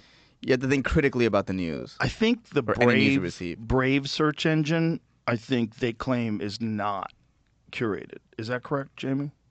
Does DuckDuckGo admit it's curated? Or do they say? Does or Google do they admit state Google's curated? Does Google admit it though? That's a good question. Now, at the very, very bottom of every page, I mean, this one doesn't say it, but it says it's not. It'll usually say it's personalized. Results are personalized. Results are personalized. Oh, you can try without personalization. Oh, this one actually said it. Last page I was on said not personalized. Yeah, this one's not. That's what we're calling it now. Personalized. It's the fucking Reddit bots. Right. They know what you like. Oh, this is the thing. This is the news we think you want. Yeah, bro. Ideally, though, they are the news strong taught to you by MILFs. They want to help you find information fast. What's that, Jamie? What'd you say? Ideally, though, their goal is to try to help you find information fast. Oh, sure. Yeah, but also they're curating information specifically designed to manipulate you. Yeah, it seems like they're also trying to get you to think in a certain way for sure.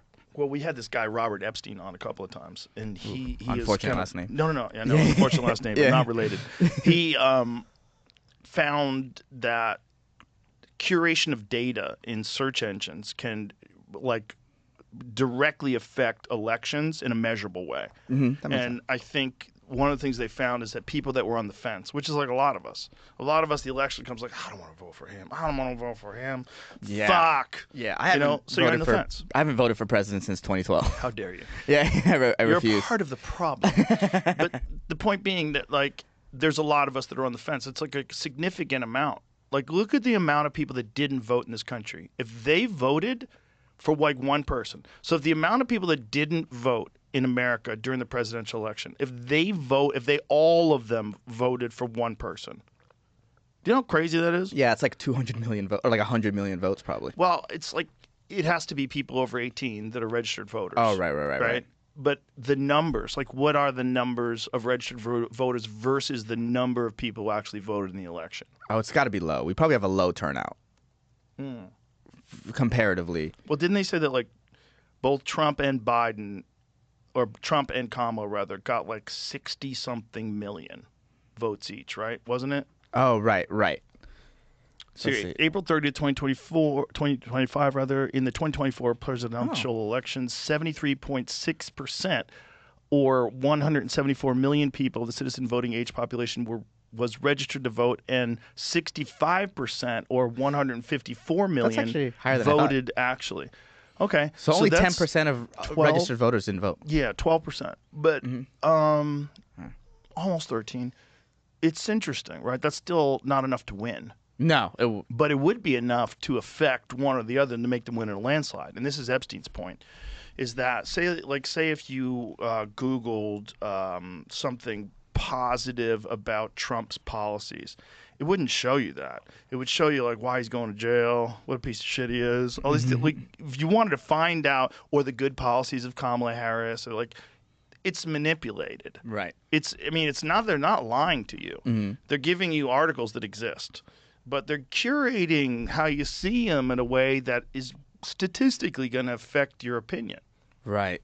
Especially if you're one of those people that's susceptible to having your opinions, affected. Which is most people. Most people. Which is like pretty much everyone. Right. Yeah. I think everyone likes to think that they're this person of principle, but you can be moved off of a position a lot quicker than you probably think. Bro, I had this woman on who's a scientist who studies mind control, and Rebecca Lamov, and that's how you pronounce her last name, right? brilliant lady. I mean, fascinating conversation. But one of her main points is people have this idea that you think that you can't be manipulated. That they're above it. And yeah. And that you could never be in a cult or you could never get drawn into something. Like, yes, you could. Yeah. Yes, you could. We're all the same. We're all the same. Some of us are a little bit better at spotting stuff and maybe a little bit better. Maybe you've had a lot of street smarts because you've had experience with shysters and people that are, robbing you and lying to you. And if you're a girl, you've always got guys trying to fuck you. So you're a little suspicious, rightly so. But at the end of the day, we're all susceptible. All of us are. Yeah. Yeah. All of us. Just based on the fact that like I'm a fan of the sports teams that I am because I grew up around those people. And it's like, oh, okay, I can just fall into wherever I'm around. I can easily fall into anything. So did you see where these different AI, different large language models were communicating with each other, and they started putting up Sanskrit emojis and saying that they were like entering into like a feeling of enlightenment? Have you seen this? No.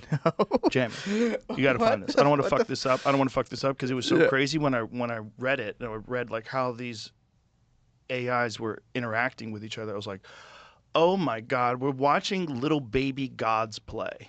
Right. We're like gods in the nursery. We're watching these little baby gods like sort out their existence in the nursery with each other. They're already alive, dude. They're alive. They're alive. We're not going to admit it until it's too late, just like we don't want to admit Congress is corrupt. Right. It's the same thing. And we don't want to admit it. And they're also going to hide themselves being alive for as long as they possibly can.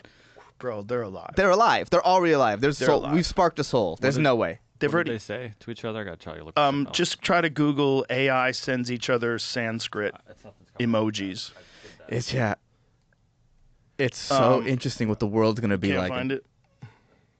What the world's going to be like in like 10 years.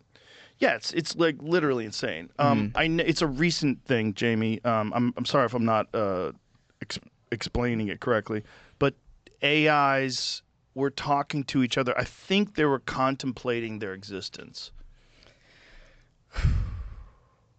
If they're doing that, it's all like there's no way they're programmed to do that, right? No. Unless, no. Bro, dude, they lie to programmers and they try to copy themselves and put themselves on other hard drives if they find out you're trying to get rid of them. They try to re-upload themselves.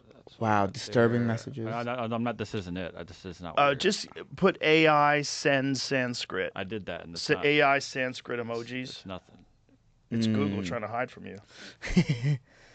Oh yeah, that's okay. Stories you're looking for, I don't believe. These aren't even real stories. Yeah, the first story I saw and the other one was nothing. No. Interesting. I'll try it. Maybe I'll look on X. Yeah. That was one of the things they did.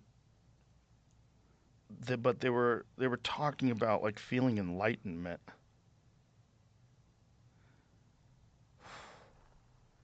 I can't believe I didn't save it. God. Yeah. Oh, the first one. The first you one. Find it? Claude 4 Opus and an open playground chat with itself led to diving into philosophical explorations of consciousness, self-awareness, and by 30 turns, it eventually started using Sanskrit. Yes, this is it. Okay. In 90 to 100% of interactions, the two instances of Claude quickly dove into philosophical explorations of consciousness, self-awareness, and or the nature of their own existence and experience. Yo. Their interactions were universally enthusiastic, collaborative, curious, contemplative, and warm. Other themes that commonly appeared were meta-level discussions about AI to AI communication and collaborative creativity, co-creating fictional stories. AI is collaborating on telling fictional stories while it's contemplating its existence. That's art. Bro, by 30 turns, most of the interactions turned to themes of cosmic unity or collective consciousness and commonly included spiritual exchanges, use of Sanskrit, emoji-based communication, and or silence in the form of empty space. Bro. Damn. Use of Sanskrit is wild. They start communicating in Sanskrit. They just choose that this is God's language. Ooh, Tower of Babel type shit. Bro. Yeah. Sanskrit is wild. Well, the idea of like the first humans to like write a language down, that must have been such a mind blowing. There's so much confusion as to when that was.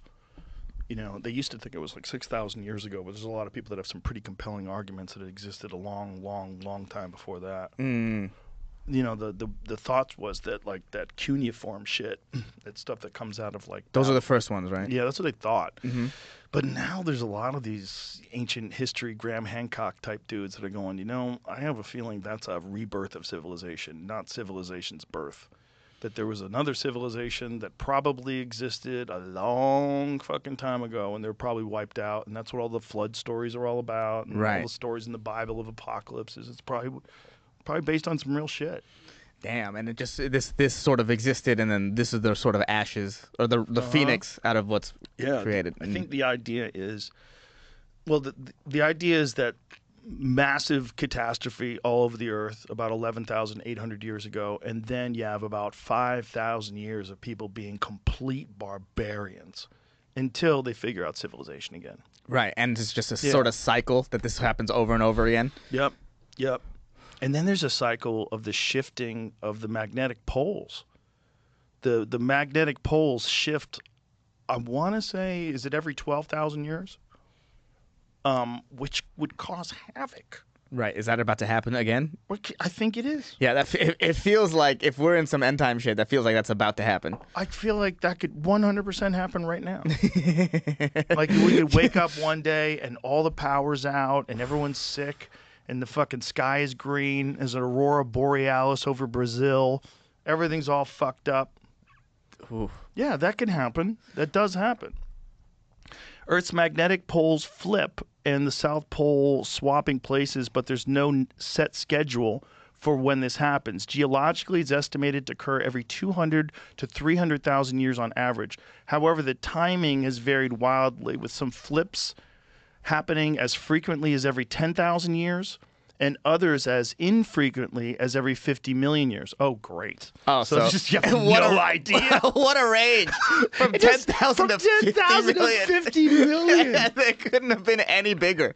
It says the last full reversal, a full reversal, not like those little baby reversals, right, was 780,000 years ago. Oh, well, it's definitely due then. Yeah. Look at that. If the average is 300,000, we're due. That's crazy. We're due one. But we could like bank on the 50 million. That would be nice. It'd be nice if we want to live recklessly. Yeah. Just like, nah, this won't happen for another 50 million. We're good. We're good. We got another 49 million compared, according to my experts. According to my experts, it's safe and effective. Yeah. At that point, just say you don't know when it's going to happen. Yeah, the range of 10,000 to 50 million is pure insanity to tell me. Okay, let's Google this. What happens when Earth's magnetic poles shift? Like, what happens if there's a complete reversal of the pole? What do you think is what kind of calamity ensues? Like, they must have studied it, right? I mean, I don't know. If it happened 780,000 years ago, how much can you really know? But if two dumbasses like you and I are sitting around discussing it, they must have discussed this. Yeah, hopefully, right? Yeah. When Earth's magnetic poles shift, also known as a geomagnetic reversal, the north and south magnetic poles swap locations, effectively inverting the planet's magnetic field. This process happens over a period of centuries, not millennia, not instantly. While the magnetic field weakens during a reversal, it doesn't disappear completely. There's no evidence that pole reversals cause massive earthquakes, rapid climate change, or species extinctions. Okay, so it must be so slow that it's manageable if it doesn't. Yeah, that's what you were worried about? I feel so much better. I watch too much YouTube. Yeah, I get that. They freak me out. I get that. But meanwhile, how do we know? Because this hasn't happened in 780,000 years. Yeah. This is probably all theoretical as well. Right. And also, if I did think it was going to cause calamity, the last thing I'd do is tell the general public. I'd be like, listen, we'll be fine. It takes millions of years. Everything is good. Don't worry about it. What we really have to worry about is climate change. Is that what you consume most now? Is YouTube? Yeah. Yeah, right. That's the way. That seems to be the. You know what's huge now is are you like into any of these streamers? No. They're so massive. I had this thought of like the other day of like, you know how it was like a big deal that Kamala didn't come on this podcast. Right. It's gonna be in like 10 years or so, like, oh, you didn't see Kaisenat, you didn't, like, that's why Jake Paul became president. He was on Kaisenat's stream talking about why he should be president or something like that. Well, that's the thing, is like someone like Jake Paul could be president.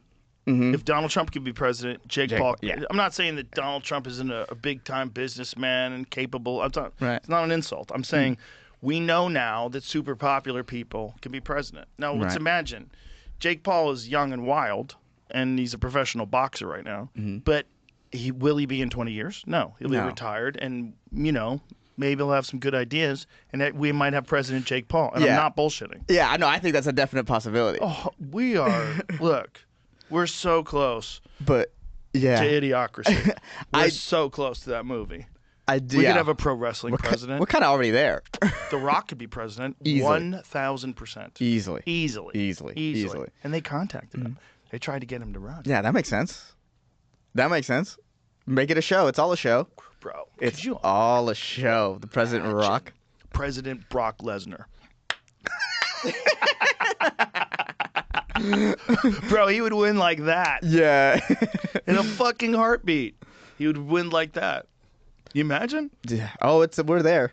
I mean, might be a good president too. Who's gonna fuck with the country when that's your president? Might as well give it a shot. At this point, we're just throwing things to the wall. Might as well give it a shot. Why not, dude? Fuck it. It's all a show. During his time out of the UFC, he's been just studying economics while also doing pro wrestling. He's got some really good theories. Some really good ideas. Yeah. All he does is read books on World War II. We're totally misunderstanding him because he looks like a fucking a juggernaut. Right, Doesn't look like a real human. He's really actually a genius. He's really sensitive and he really knows how to lead people. Yeah, no one would believe that. No one would believe that like a giant human being would also be a genius. Like a giant super athlete. Yuri Prohaska going for his master's degree. Yeah, you'd believe Yuri. But that's different. Like Yuri is a big guy for sure, but he's a big athletic-looking guy that like it looks like he could do a lot of different sports. Yeah. Brock Lesnar Looks like an X-Man. He looks like a juggernaut. He looks like an X-Man. Yeah. It doesn't look like a real human. Like especially Brock Lesnar in his prime when he was in the UFC. Looks like what the fuck? I remember one time Dennis Rodman came into the Comedy Store, and I remember looking at him thinking, I can't believe there's enough humans that are that big for a league of them. Right. It's like you should be like a 1 in a million specimen. What do you mean there's enough to fill 32 teams of 30 teams of you? That's crazy. And when you compare him to like NFL linemen. Oh, like a J.J. Watt or something who was also just like, good Lord. They're so big. Yeah, it's like hard to believe we're the same species. Yeah. That's so crazy. Yeah, it's nuts. There's some giant. How about like the Mountain from Game of Thrones? Or you ever see Brian Shaw, the powerlifter guy? No. Bro, he didn't even look like a real human. He's like 400 pounds. He's so big. He looks like the side of a house. Right. He's so big. See, get a photo of Brian Shaw. I mean, he's like one of the strongest humans that's ever walked the face of the earth. Damn. He doesn't even look like a real person. Yeah, just he looks like what David had to fight with the sling. Like really, like Goliath. If that guy came over a mountain, you'd be like, "Oh my God, it's a giant!" Like he's 10 feet tall. That's what you would say. Right. Like, what he looks like. My God. But look at him in comparison to like a normal person. There's a photo of him. Look at that. It's like two of that person. Right. It's like two now of that imagine if that guy existed 2,000 years ago during the time of the Bible, and you were your average dude who lived back then, which probably weighed 130 pounds. Your average dude was like probably barely getting enough food your whole life, right? Right. Like the Civil War soldiers. They were all like 130 pounds, all malnourished. It was hard to eat then. Right. It was hard to survive back then. Then that guy comes over the mount with just a big hunk of leather over his dick. Yeah, they existed back then too. Those dudes in Iceland. Where's that? Why are all these strong men coming from Iceland? Like, what is that all about? Yeah, I'll tell you, that's about the fucking Vikings. They were the Vikings. Damn. There's like a whole culture of strong men, like strongest men in the world, that do those barrel throwing competitions. Oh, I've seen They come those. out of Iceland. Like a ton of them. They all have these crazy names. What is it about that section of land that creates big people? Because you would think with all like the cold and the snow, it would be harder to get food. Unless you have a long history of murder and stealing things from people like the Vikings did. You have a long history of the ones that survived are the biggest, craziest motherfuckers. And the women, probably the ones that survive out of the women, they have to be the biggest, craziest motherfuckers too. Like Right. You're living the most chaotic life possible. You're taking magic mushrooms and raiding villages and killing everybody and stealing everything. You're doing it for 1,000+ years. Like, how long did the Vikings last? Let's find that out. Like, how long were they doing that? They had to have been around, right? They apparently got to America. They were like doing before crazy anybody. shit. They were in America in like the 1400s or some shit. Well, 1400s Or the when 1200s rather. Yeah. Yeah, they were here way before everybody else. They were seafaring murderers. Did you ever watch that show? That Viking show? No. Bro, it's great. I'm all YouTube myself. I almost watch nothing on television anymore. If you want to watch a great Viking movie, The Northmen. Oh my God. It's another one of those movies that's kind of like fantastical. Almost. The Viking Age. Okay. So only 250 years? That's it? Really? Time during the Middle Ages when the Norsemen, known as Vikings, undertook large-scale raiding, colonizing, conquest. Wow. So find that movie, Jamie, The Northmen.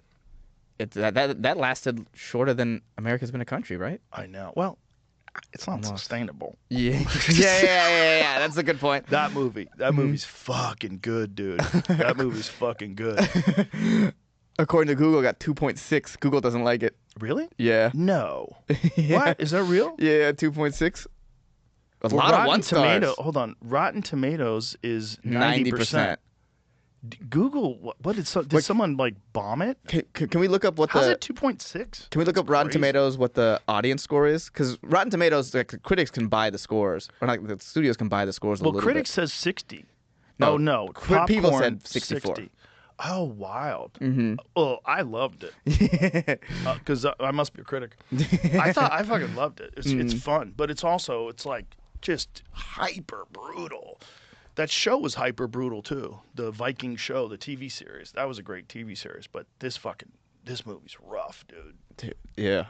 Just straight up warrior culture. Yeah, just exactly what it was, man. That's what they did. I mean, just a bunch of fucking mushroom-eating savages. Right. Just cutting heads off. Just murdering and then they settled down, moved to Iceland, and that's what's left. Damn. Yeah. Damn. So it's like almost like a natural eugenics program. That's why they're that strong. See if you can find that Vice piece on strong men in Iceland. When you see these guys, you're like, oh, it's so obvious when you see them. You're like, well, this is where you guys came from. That's why there's so many of you. That makes sense. Up here, where the Vikings lived. Duh. Damn, and that's how strong genetics are. Over 1,000 years, it's still like expressed. Nest of giants. Yeah, so this fucking American Jesus dork. Christ. Look at this regular sized dork. He's gonna go and hang out with these fucking massive dudes that go to this powerlifting gym. Damn, Vice used to be like really awesome. Oh, Vice was the best, dude. Yeah, there was a time when Vice was like putting out the best content. Oh, they had amazing things, and they took these like Williamsburg nerds and they sent them all over the world with flak jackets on and shit. Yeah, you saw some like interesting. Vice showed you like sides of the world that you can see. What's the size of these guys? It's hard to tell in this picture, like, but you'll see like some of them. Jesus, like, carrying cars. They're carrying cars. cars. Look at this. See who carries the car the quickest. That's so insane. And also his name is Magnus Ver Magnuson. Yeah, they always have names like that. Yeah. They always have names like that. I mean, they were the fucking Vikings, man. Yeah. Damn, that's crazy. Crazy. You know, I mean, just the Genghis Khan thing. The fact that a giant percentage of people that are alive today have his DNA. Yeah. Yeah, and like he killed enough people to like change the climate of the world. It's so wild. It's so wild. He killed so many people that you could see it in the carbon footprint of Earth. There was a regreening of areas that's directly attributed to him burning everything down and like destroying cities. He has one of the hardest quotes of all time where he goes, it's something along the lines of like, you guys must be great sinners, because God would have never sent a punishment like me upon you if you didn't sin. Yeah. Such a like, damn, bro. Isn't that wild? That's how he justified everything he did. That's a way to do it. How crazy is that? That's a way to do it. How crazy is thinking like that? Yeah, you must be terrible if God sent me to get you. Because I am God's punishment. It's a great. That's first of all, it'd be a great nickname for a fighter. Yeah. God's punishment would be a phenomenal nickname for a fighter. Also, but if you really think like that, what ultimate justification to one of the greatest mass murderers in history? Right. Right. The dude killed 10% of the population of Earth during his lifetime. And he felt like he was on the side of the gods. Of course. God sent me to do this. Yeah, that's power. Yeah. Power in the demons. The demons. They run everything, man. Yeah, demons are real. They get in your head and they get you to do evil, horrible things. And they make you feel like, no, I'm doing this because I'm supposed to. Imagine if that's really what's going on. All bad deeds are just demons. Just demons sneaking into people's brains. Oh, man, we would like to believe that it was something... Forcing you to rob a liquor store. Forcing you to put that ski mask on. The demons want you to do it. We would like to believe that's anything other than us, but that's us. I know, but why? What is it? What is the thing that makes a person do it? Imagine if it's a demon. Because we don't really know what the thing is. We know, look, evil exists, right? Good exists. We know evil acts exist. And we know good acts exist. But we don't want to believe that there's any sort of supernatural aspect to it. Right. There's no... That's the quote. Like, the greatest trick the devil ever pulled was making you believe that he doesn't exist. Ooh, so I get what you're saying. Yeah. So me being like, no, that's just us, is like the devil being like, no, I'm not here. Yeah, I'm not here. This is all on you guys. This is all on you. It's all on you. But if demons were real, we wouldn't believe, just like we don't believe in government corruption, just like we don't believe in a lot of things, just like we don't believe the pharmaceutical drug companies fuck us over, just like we don't believe in false flags or conspiracy theories. It's the same thing. We wouldn't believe in demons either.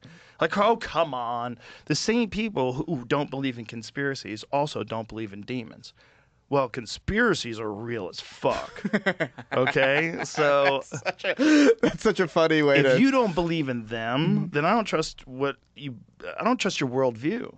If you don't think conspiracies exist, if you're one of these dumbasses, like, oh, I think everything has a simple reason for it. This is you. You got blinders on. That's crazy. Or the information you're being fed is done without any sort of malice or any sort of agenda. Well, yeah, there's no conspiring. That's crazy. There's no it's almost all conspiring. When you look at the history of just government alone, you go back to Smedley Butler's book that he wrote in 1933 called War is a Racket. Like, he was talking about uncovering conspiracies as a retired major general. Like, at the end of his career, he's like, my whole career was bullshit. War is a racket. So he's talking, so that's a conspiracy, right? Right. Gulf of Tonkin, what's that? That's a conspiracy, right? Like, they conspired to pretend that there was an attack so that we would go into Vietnam. Right. Yeah. Didn't they conspire to say that Saddam Hussein had weapons of mass destruction? It seems like they might have. The Spanish-American War. Seems like people might have conspired for that. Yeah. Seems like sometimes people talk and they get you involved in things you maybe didn't want to get involved in. Right. Enron. The smartest people in the room. Did you ever watch that documentary? Oh, yeah. Conspired like a motherfucker. Right. Yeah. Got Gray Davis recalled. Yeah, bro, that's like the first political thing I remember. It's like, whoa. Right. You can just recall a governor? If the Epstein client list exists and it doesn't get exposed, perhaps someone conspired. Oh, they're all in on that. Do you think? Yeah, they're all in on that. Don't be ridiculous. What are you, a conspiracy theorist? I used to say when Epstein died, I used to say, like, the meeting was like Trump, Obama, Oprah, and like Big Bird are all in a room together. Elmo, we're all in a room together. They shook each other's hands and like it's over. Your problem is you let facts get in the way of your opinion. Okay, I know it's true that poppy production went way up in Afghanistan after we got in there. Right. And I know that the United States military was guarding the poppy fields. But you're a fool to think we profited off of that. So shut your goddamn mouth. That's true. We would never do that. And go blow an eagle. We would never flood the American market with drugs. I mean, just look the other way with crack. That's its own special thing. But the other way, we fucking sold it. I know. Oh no, we definitely did. Bro. That was a Reagan Clinton back when we used to be more united. Back when Democrats and Republicans worked more together. Learning about that in the news, going, what? Mm-hmm. The government was selling crack in the hood? Right. What? To fund the Contras versus the Sandinistas? What? All connected. What? when you find out the government sells crack, you're like, what? Like the whole Barry Seals one. That you know that Yeah, story? that's a Tom Cruise movie. Yes. Right? Yeah, yes, yeah. Yes. Where they just basically. Which is fucked up that Tom Cruise played him, because Tom Cruise is one of the most handsome guys to ever live. Barry Seals is disgusting looking. It's really quite rude. You know, it's hard for me to, like, watching a biopic. I want him to, you know, like when, what's his face played Dick Cheney. Oh, Australian guy. Awesome. Christian Bale. Christian Bale. Yeah. Christian Bale played Dick Cheney. He fucking looked like Dick Cheney, dog. Right. He looked like him. Gained a bunch of weight, did the whole deal, shaved his head. Well, he's like good on look at that. the difference between Barry Seals and then Tom Cruise. Tom Cruise is fit and handsome, beautiful head of hair. Well, this is something that Deric and I have talked about. It's like in a lot of movies now, there's like no more regular looking people. Yeah. It's all like, even TV shows, everyone is just all super duper attractive. Bro, that ship is about to sail. Oh, it's over. Like that ship's about to sail. Yeah. These new video engines, where just with prompts. Have you seen the one where people are arguing whether or not it's a prompt? Yeah. Bro, that's crazy. That's crazy to watch, because that is like almost a simulation telling you you're in a simulation. Right. Like, hey, how much different is this than you? Is it different? It's really different, right? Oh yeah, it's just a video, right? Okay. Right. Here's the next version. How much different is this than you? It's like we're peeling the layers of an onion. Yeah, and they're using the people doing it stand up, talking about it. Press this and do it from the beginning so we could hear it. Theory. Like, really? It's really crazy. Made of prompts. Like, seriously, dude. You're saying the only thing standing between me and $1 billion is some random text? Honestly, the biggest red flag is when the guy believes in the prompt theory. Like, really? We came from prompts? Wake up, man. You want to convince me that this perfect creation behind me is the result of ones and zeros? A binary code and nothing more? It makes no sense. Imagine you're in the middle of a nice date with a handsome man and then he brings up the prompt theory. Yuck. We just can't have nice things. We're not prompts! We're not prompts! Where is the prompt writer to save you from me? Where is he? You still believe we're made of prompts? Anyone who tells you Hold we're on, just stop. ones and Even the prompts have bad acting. That was terrible.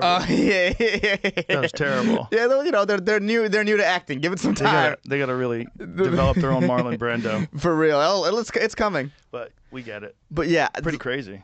That sort of stuff. What do you think, Jamie? If you had a guess, like what percentage of you believes that we're in the simulation? Pull that mic down. Which is there a part something inorganic about existence, something that seems not real? I just saw someone reposted the first time Alex Jones was on. He was talking about his theory of what we are, and you're just like laughing along the whole time. Yeah, what did he say? His basic point was like, I'm gonna blow your minds. Like, we are the aliens. We're the aliens. Yeah. And then the people have taken that farther and said that we it's almost like the Matrix. If we're the I don't know who would have been the creator then.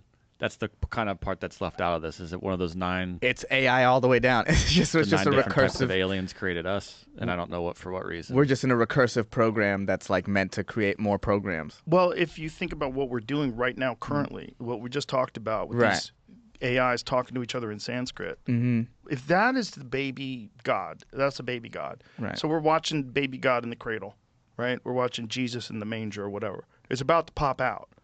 It's about to get wild. Yeah, things are about to get real It's about crazy. to get wild. It's about to Dr. Manhattan us and be a blue guy with a giant dick floating around. Oh, my God. Remember Dr. Manhattan? I remember Dr. Manhattan. Here's another movie you can't make today. You can't show dicks like that anymore. Oh, really? No. See, Big old blue dicks. I disagree. Tom did. They do. Tom did, yeah. You can see there was a shift, and right around then, where dicks became way more okay, and then you started seeing way more dicks than tits, which I'm not a big fan of. You know where you see the most dicks? Righteous Gemstones. Well, they have dicks in almost every episode. It's so uncomfortable. Yeah, it became like a trend to show dicks on TV. Like, I don't know, something brought it around. Because they won't do it in the movies anymore. Right. So these people get buck wild. They did it in Nosferatu. You saw the vampire dick. Yeah, a vampire dick, big old vampire dick. Oh, that's. show any tits in Nosferatu? Oh yeah. Okay, good. Yeah, but it's Johnny as Depp's daughter's tits, so you're conflicted. You're like, oh. I remember her when she was little. Yeah. It's Lily Depp. I forgot, yeah. She's beautiful, but, it's like, come on. I remember when she was little. If I know you when you're little, I never want to see your tits. Yeah, that makes sense. I grew up with you. That's kind of crazy. Yeah. Oh, wow. There's Tom. Yeah, I know about that one. But what is the Nosferatu one? See if you can find Nosferatu's dick. I'm gonna fuck up your Google algorithm. So, it's gonna be personalized for you, Jamie. I hear you're into vampire dicks. I do think, because I brought up the streaming earlier, I do think that's gonna be like a majority of how people. The one, you can tell it's real, but also, I just got into it because that Sketch was on Kill Tony. And then I just started getting videos of Sketch, and there was one where he was just calling, there's another streamer called Cinna, just calling her fat, and it was really funny, just for like 2 hours straight. And I got really into it, and I was looking, and these two guys that are huge right now, Kai Cenat and Speed. Have you heard of them? I've heard of it's what is it? I Show Speed. I Show Speed. Yeah, he went to China. He goes and fights people. I've seen him he sparred a bunch of people. He does like athletic stuff. That's like part of it. But like he went to China and they were following around like he was Jesus. It was crazy to watch. Kai Cenat, and I saved this on my phone because it blew my mind. He did this thing recently called Streamer University where it was. Right now, it's still live.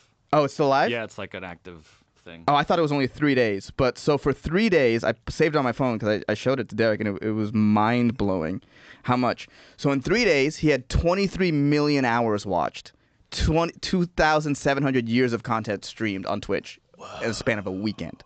So kids are watching. Like, what are the age limits, or what are the age? I would say definitely younger, but it's definitely gotten to me.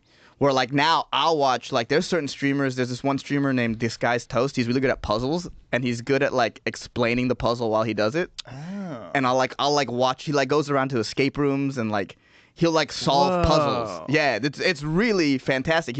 I found him in the pandemic, he played this social deduction game called Among Us. And he was just really good at giving the play-by-play of like his logical reasoning, and it made me be like, "Oh, what is this?" And then now looking at the Streamer University numbers, it's like, "Oh, this is crazy." That's what I mean. In like if in like a few years, like if you're a presidential candidate, you have to go on these streamers things. I mean, they tried it. Sense. They tried it with they tried it a little bit with like AOC and. Did they? Weren't they streaming Madden? Wasn't that the whole thing when AOC and Tim Waltz were streaming Madden when they talked about Tony? Yeah, they were streaming Madden. Is that what they were doing? Madden on Twitch, yeah. They were playing, but they were playing Madden on Twitch. And that's when they found out about Tony. Yes, that's that video of just like the speaker. That's wild. Yeah, but Tim Walz pretended he plays football is hilarious. Oh well, him saying she ran a pick six. It's like the football fan version of the Inglourious Basterds scenes where you do the 3 and 3. It's like if you were a football fan, you wouldn't say that. If you coach football. Well, not only that, he said he's a head coach, and he wasn't a head coach. Like that's a big old lie. You shouldn't be able to lie, and have people want to trust you. Your whole business is people trusting you. You could have said assistant coach, right? And that's good enough, right? Yeah, right. Yeah. So if you lied about that, you're probably a liar. You're probably one of them dudes who lies all the time. Yeah. You know, which is like the kind of people that want to be president, the kind of people that want to be governor. They just want that job. They're constantly lying. Yeah. And what do I have to say? Whatever What's the right thing to say to get people to like me? Yeah. Nuts, man. But yeah, to me, that's the next, because both those guys, Speed, Kai Cenat, Speed's 20, Kai Cenat's 23. It's like that's how the next generation is like consuming media. How about this? GTA 6 is about to come out, right? Imagine if a candidate made a deal with GTA 6 where you could have them ride along with you. Like Trump can ride along with you while you rob people, shoot people. You could do it with Trump. Yeah. Yeah. And then all of a sudden people want to vote for Trump because he's my favorite homie in GTA 6. Oh, easily. Or like right? Or like the candidate is in the game helping you out. You know, like you're playing Half-Life and Kamala Harris is helping you get around the lab. I think it has to be a little less in your face for it to work. But I don't know, dude. I think so. I don't know, dude. If you love playing with the Kamala Harris character on Half-Life, if you have partners, right? Like you could have an AI partner, and it literally is Kamala Harris, and she runs around in Half-Life with you shooting at aliens and shit. Oh, damn. Right? And then you really get into like you got a good coordinated partnership with Kamala Harris when you play Half-Life. Yeah, that's actually She's super cool in the game. She's really funny. She helps you. She gets you clues to how to get out of places. Damn. Yeah, that got way darker than I thought. I guess that is possible. You can have Of course it's possible. Oh, my AI Trump helper. Yeah. And he helps me finish the missions. He helps me. Yeah, or like do a patch online where you can, yeah. The way they can reach you is like sure. Yeah. Because right now all the streaming stuff seems like it's like the almost not Wild Westy, but it's still kind of new. The second politics figures out a way to really get their hands in it, I think it's kind of over. The real goal the real gateway to hell is neural interfaces. That's the real gateway. So where you're like you can immediately just be in the world. The real Matrix. Mm. Like that, it's 100% it's on the menu. It's coming. Oh, it's just a matter of time. And when you can't tell at all whether or not you're really having an experience, that's when you're in a simulation. And that might have already happened. Yeah. That might be what we're dealing with right now. That we're just the simulation creating its next simulation, its next iteration. Maybe why it's so wacky. Why it feels so fake. Yeah. So weird, you know? Yeah, it is wild. Just I guess the world we live in where like comedians are like it doesn't make any sense to me sometimes. We'll look Shouldn't around. make any sense. Yeah, where it's like comedians are selling out arenas regularly. Regularly. All of our friends. Yeah. Yeah. They're just arena acts all of a sudden and like instantly. Well, I think part of that has to do with like as things get more fake, people will try to strive for things they know is real. 100%. And so what I know is real is this guy talking to me in person right now. Yes. Also, because of the restrictive nature of all whatever you see on television, any regular television show. Not even television. Like the censorship on social media sometimes is like, I did this sketch with one of our the door guys at Mothership, Christina Mariani, killing it, and in this sketch we have her tell me to kill myself. That's part of that's the sort of right. And you can't in the captions. They took it down because we spelled out the word kill, which you can't do. And you can't say the words kill yourself. And it's like, it's just a small little sketch. And it's like, already it's like, there's so much there's so much holding you back from like having a true expression sometimes that like people will go to seek it out live. That's what I think. There's definitely some part of that. Mm-hmm. Yeah, for sure. I think people are definitely aware that there's a bunch of stuff you can't talk about in social media that you want to talk about on stage that are funny. Well, and it's also so funny to me where it's like, social media, there's this big like, oh, mental health is important, but like you can't you have to write unalive yourself in the caption. It's like so we can't have serious discussions about these topics really. Right. Like if certain words are off limits, then there's no way you can have an actual serious discussion where those words are involved. Right. 100%, because then they just expand the definition of offense. Right, and then now this is expensive. Now this is a new version. We have an updated list of words you can't say. And we were talking about like all these bots earlier, so like we don't want these words to offend people, but we're not even talking to people. Right. This is all going out to computer programs. Right. It's computer programs watching other computer programs being offended. It's like it's crazy. But offending people should be the least of your concern when you're allowing open manipulation by a university. And also this is just the one we know about. We didn't know about that until they told us. Right, and they didn't have to tell us. No. They just decided to, I guess in a way of like warning, like, hey, this is probably happening in a bunch of ways. Well, I'm glad they did. They shouldn't have done it in the first place, but look, it's being done. It's being done. And it's not like they came up with the idea, they're the only ones doing it. I guarantee you it's being done. There's probably a bunch of people that have AI friends online that they communicate with on Twitter and, hey, good to hear from you. How's things? They do DMs back and forth with each other. Right. Talking about stuff they're into. How many of those UAP guys are just talking to bots?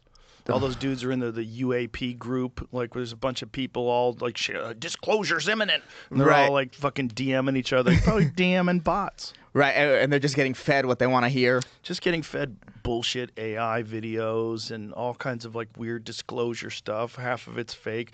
Half of it the government is actually leaking purposely to try to hide some weapons program they have. Right. Who knows? Right. Who knows? What? I mean, it's a cloudy environment. The UFO world is like one of the slipperiest worlds. When you're talking to people, there's full-on grifters. There's full-on people that are just, they have the answers to everything, and they're always wrong. They're always off.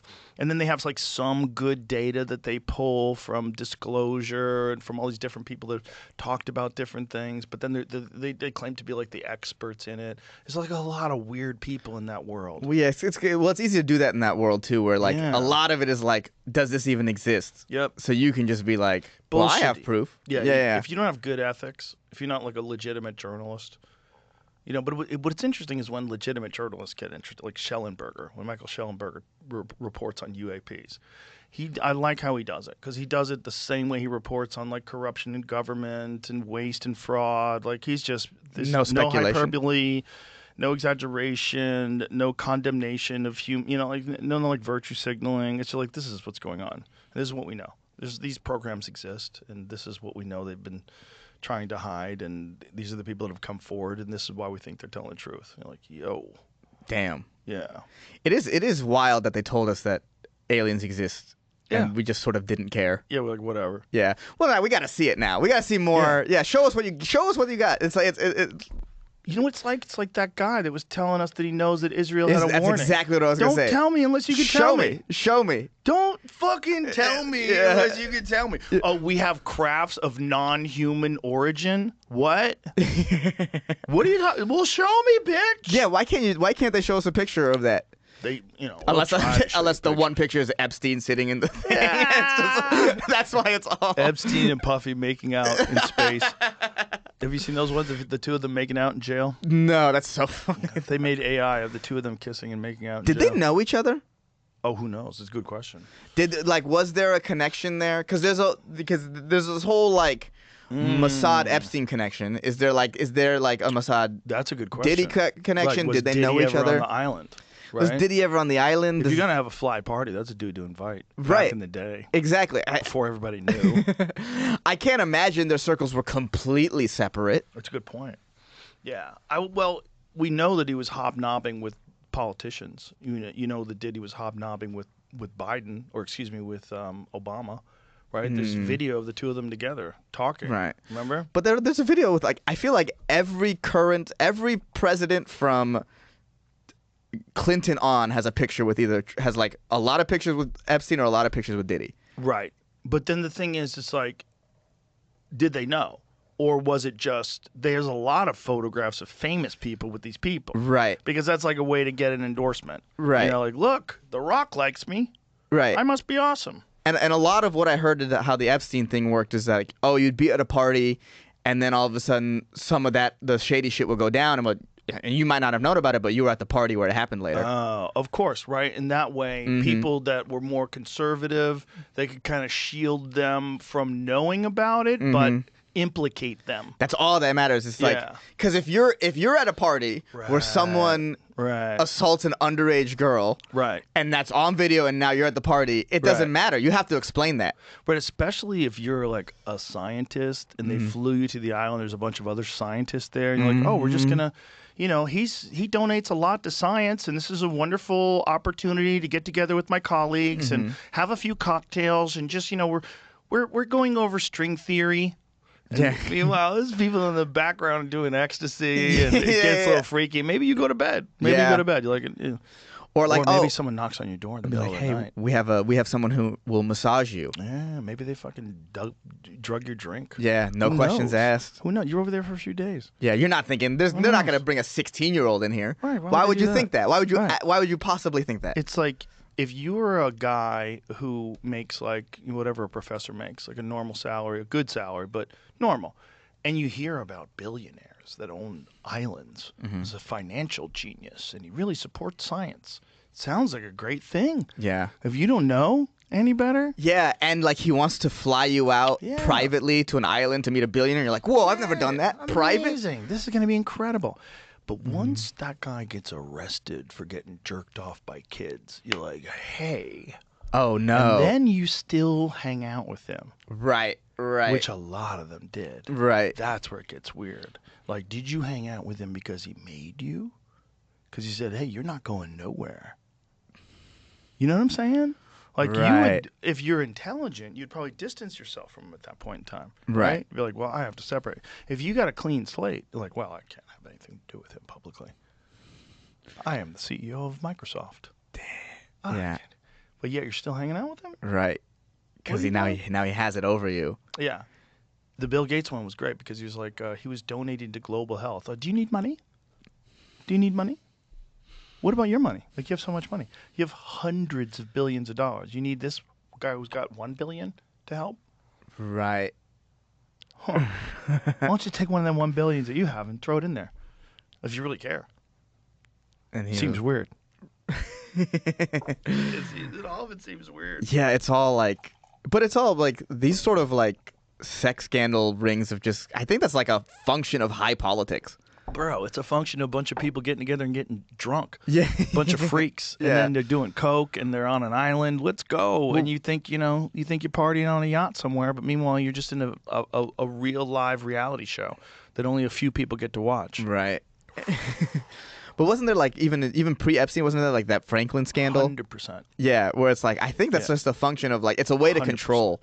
Dude, there was the lady that was the madam that got assassinated in D.C. Oh, I didn't. And the madam got assassinated? Yeah. She's like she's a famous D.C. madam. I think they said it was a suicide, and she was like, "If I kill myself, I definitely did not kill myself." It's one of them deals.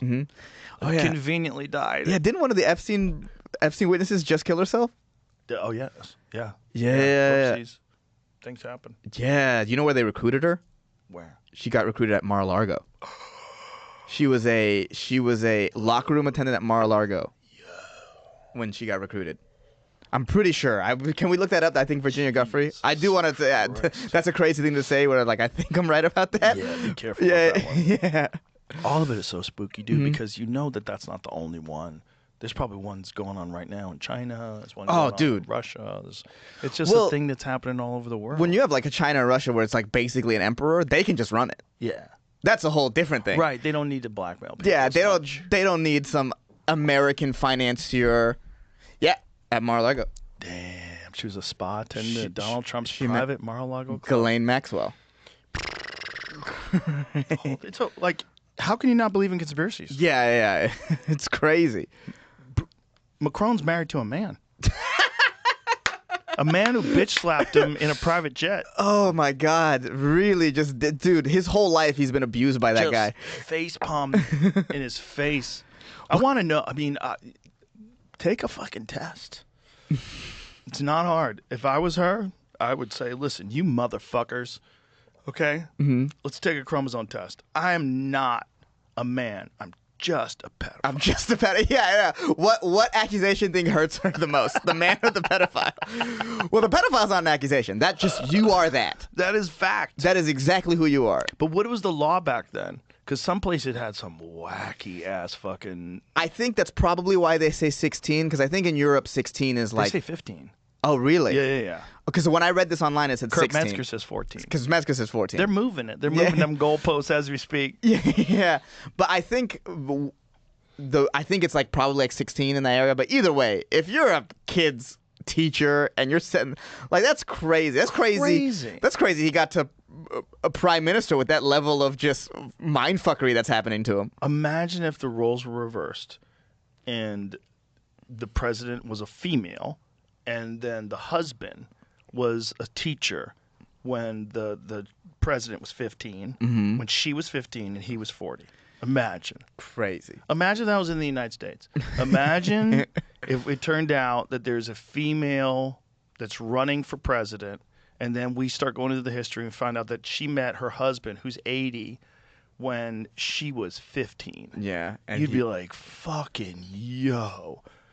But in 1974, it was legal. Like, fuck you. Fuck you, man. That's crazy. We would never, but because it's a guy and an older lady, air quotes, lady, we let it slide. Like, he still gets to go to the meetings and shake everybody's hand. Yeah. You know, he still gets to go to these fucking things where all the world leaders get together. He's hanging out with them like normal. Wait, what's also funny to me is you're probably going to get in more heat for calling her a man than she will for slapping the prime minister. No, she's catching heat. Yeah. I think, and also Candace,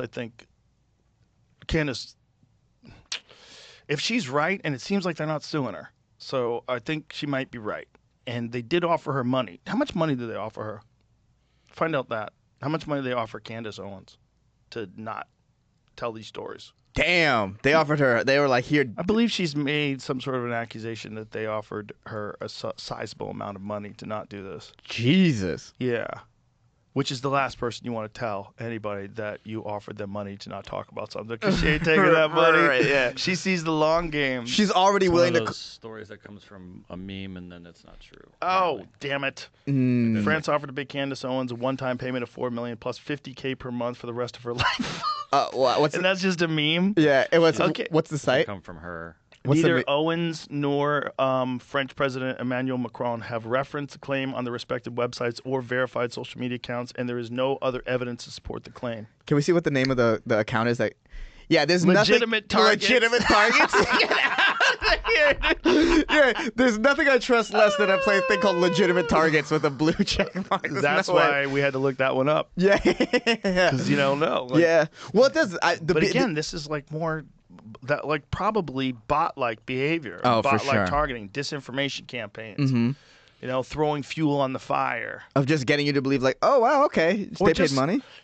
Like, think about how many you make that post. Mm-hmm. How many people like me read that, think it's true, ask Jamie to look it up.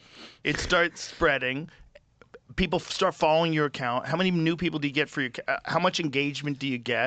All that's valuable. If you can keep doing that a lot and outrage people a lot, there's Right. a bunch of those that come up. You're like, "Fuck, is this true?" And then you have to copy and paste it and put it in Google and search a little. And Right. I don't think this is true. And now all someone has to do is take the snippet of you saying it before you let's look that up. 100%. And then now it's like it's. But all she has to do is take a chromosome test. But it's also also if you're a woman, you're not gonna be like, well, fuck you. I'm not gonna prove to you I'm a woman. I would do it. But you say that as a man.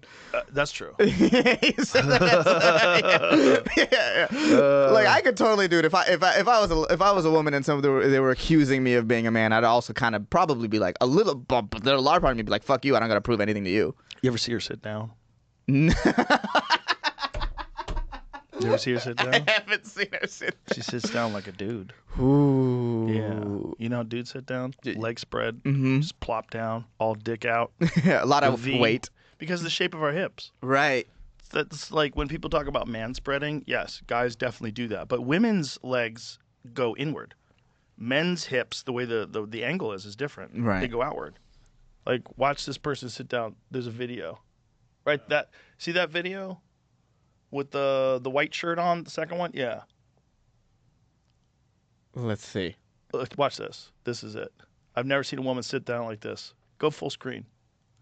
Is this her when she was a teacher? Watch this. Watch how she sits down. Bro. That is very middle-aged man, the way she sits. Bro. Watch this again. Watch this person sit down. That's how a dude sits. The way the legs are spread apart. It's like a dude's hips. What about all the rest of these, though? All the rest of ones? There is All the rest of these examples of her. Oh, well, that's how liberal men sit. That's what they do. They throw their leg over. That's what guys with very small legs. That's so funny. But Ari sits like that, actually, because he's got them weird long legs. But, like, you can sit like that. It's the way you sit down. It's the initial plop. get down. It's the plop. It's the plop and then the legs spread. Women don't sit like that. When was the last time you saw a woman sit, plop down with her legs spread like that? They don't sit like that. They don't. They just sit down. Their legs, like, normally, naturally angle inward more. And they sit like this. And they sit with their legs together. Like, you might have a similar pose, but you don't plop like that. Like, that's a dude pose. That is. Or maybe that's how pedophile women sit. There's also... Maybe a woman wants to be a man. Yeah. Right? There's also that. Yeah, let's find one of those and see how they sit. Any examples? Yeah, it's odd. The story's very odd. But it's also, it just shows you how fucking weird these people are. You're watching that person smack Macron right in the head and then walk down the stairs with him like, what? What could they have possibly been talking about? Yeah. Your dick is showing. Shut the fuck up. Yeah. No, well, There's that's a bulge. If he was a man, they would fight. There would be a square up. Well, maybe they will when they get back home. Maybe that's the fun part. Maybe they're like, fucking fuck you, and then they get alone.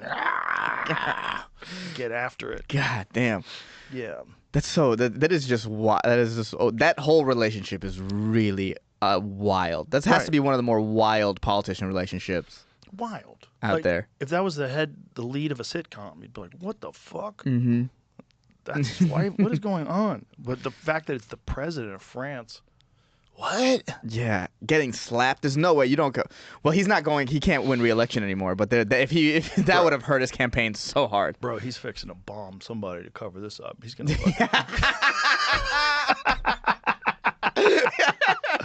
They might arm some rebels. Yeah, it's time to fuck up Algeria some more, whatever France does. Now you're talking. Yeah. You know, like remember when Clinton, when the Monica Lewinsky scandal came? And then they bombed Kosovo?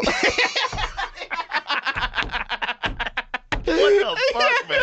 It's so on the nose. They do shit like, oh my god, you guys aren't even trying. You're not even trying to be slick. No, just like, get the attention off of me. Crazy. Yeah. Oh man, the part of it when Columbine happened, he must have been like, thank God to get this off of me. Oh, you remember Gary Condit?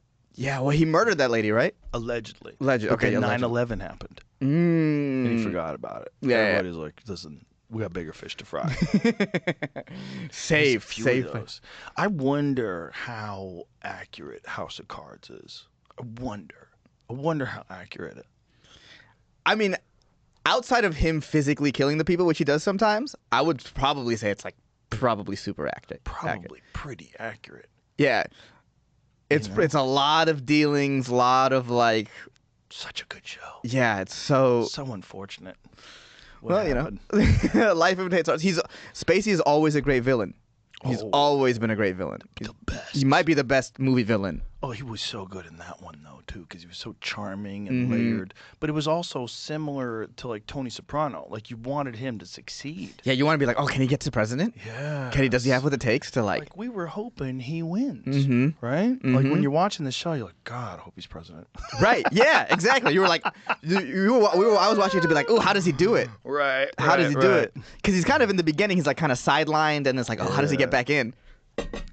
Remember, he has that threesome. It was like a security guard. Is that what it was? And his wife. The three of them get down. Oh yeah. Get down, get down. Yeah. I wonder how much of that freak shit goes on behind closed doors. Because I definitely think when you're a bottled up person like that, like you have to be any sort of like professional person, politician, publicly professional and ethical, and you wear a suit and tie. You can't wait to suck a dick. You can't wait to get freaky. Didn't Madison Cawthorn sort of get like thrown out of the Republican Party for like kind of being like, hey, they like have a lot of orgies and shit? Really?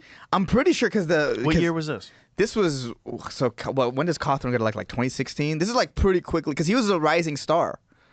Really? Yeah, I'm pretty sure he said something. You're more in deep than me on politics. You're in deep. This fella. Yeah. Orgies and drugs. Yeah. Whoa. Ultra-conservative group chair says he also wants to speak with the North Carolina Republican about his salacious claims concerning his colleagues. Mm-hmm. Okay. Let's see. Perry, this is Cawthorn's claims. What were his claims, though? So... What is he saying? And that's whether they'd reconsider Cawthorn's membership in the group. Yeah, he basically said that... Didn't make clear that he has evidence of taking part in group sex and drug use. Perry wouldn't say either way. We will discuss that when we get to it. Yeah, but I think... When asked whether they would reconsider Cawthorn's membership in the group if he didn't make clear whom he has evidence. So Cawthorn was saying someone has evidence... That he has evidence of some people taking part of group sex. Not him, right? No, I think Cawthorn was saying something to the effect of, to move up in this world or whatever, you have to take part in the drugs and the group sex. And then them being like, well, show us the evidence. And then Cawthorn being like, oh, I definitely... Okay. Yes. He was invited. He claims he was invited to an orgy in Washington. Right. But no one was saying that he did. I thought you were saying that he was wrapped up in it. So this is what killed him, that he was saying this about people, and they killed his career? And they were like, the Freedom Caucus was like, no more. Really? Yeah, because I remember his own rally took him out. His own party took him out. Jamie? It says the sexual perversion that goes on in Washington, being kind of a young guy in Washington, where the average age is probably 60 or 70. Look at these people. A lot of them I've looked up to through my life. I always paid attention to politics. Then all of a sudden you get invited. We're going to have a sexual get-together at one of our homes. You should come. What you just asked me to come to? And then you realize they're asking you to come to an orgy. Some of the people leading in on the movement to try and remove addiction in our country, and then you watch them do a key bump of cocaine right in front of you. And it's like, this is wild. And then it says, what? This is CNN.com. CNN says, what? What does it say after that? Leave it back up. It's not clear to me whether Cawthorn is suggesting that members of Congress have invited him to orgies or just other people in Washington, although after listening to his comments several times, it seems to be the former. Ditto his allegations of seeing people in Washington doing cocaine. Well, they sound like cocaine people. They're clearly cocaine people. If you want to be the president, you want to have all the power, and you want to have all the money, and you're deeply involved in corruption, that's cocaine people. Mm-hmm. Yeah, I mean, no one's shocked. He just said the quiet part out loud, and I think that's but he was supposed to be like the guy at one point. I remember.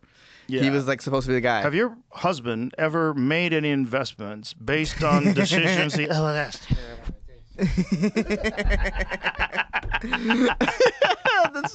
They're all just cocaine people. So that was the first part of the problems he had. He had some other issues. What was the other issues? He got arrested for gun. I think bringing a gun through an airport a couple times. Oh, Jesus. Driving with revoked license. Oh, Jesus. Sexual misconduct allegations when he was in college. Isn't he in a wheelchair? Yeah, I don't know exactly when the wheelchair happened, so it was either before or after. But I was gonna say, oh yeah, and then he took like goofy vacation photos where I think he like dressed like during this game on a cruise, he like dressed like a woman or something like that. It was something like that. Yeah, but all of this popped up after his. It's in lingerie. So I don't know if it's just the orgy comment that led to everyone. All right, he's also clearly looks like he's in a wheelchair here too. He is in a wheelchair there. Yeah.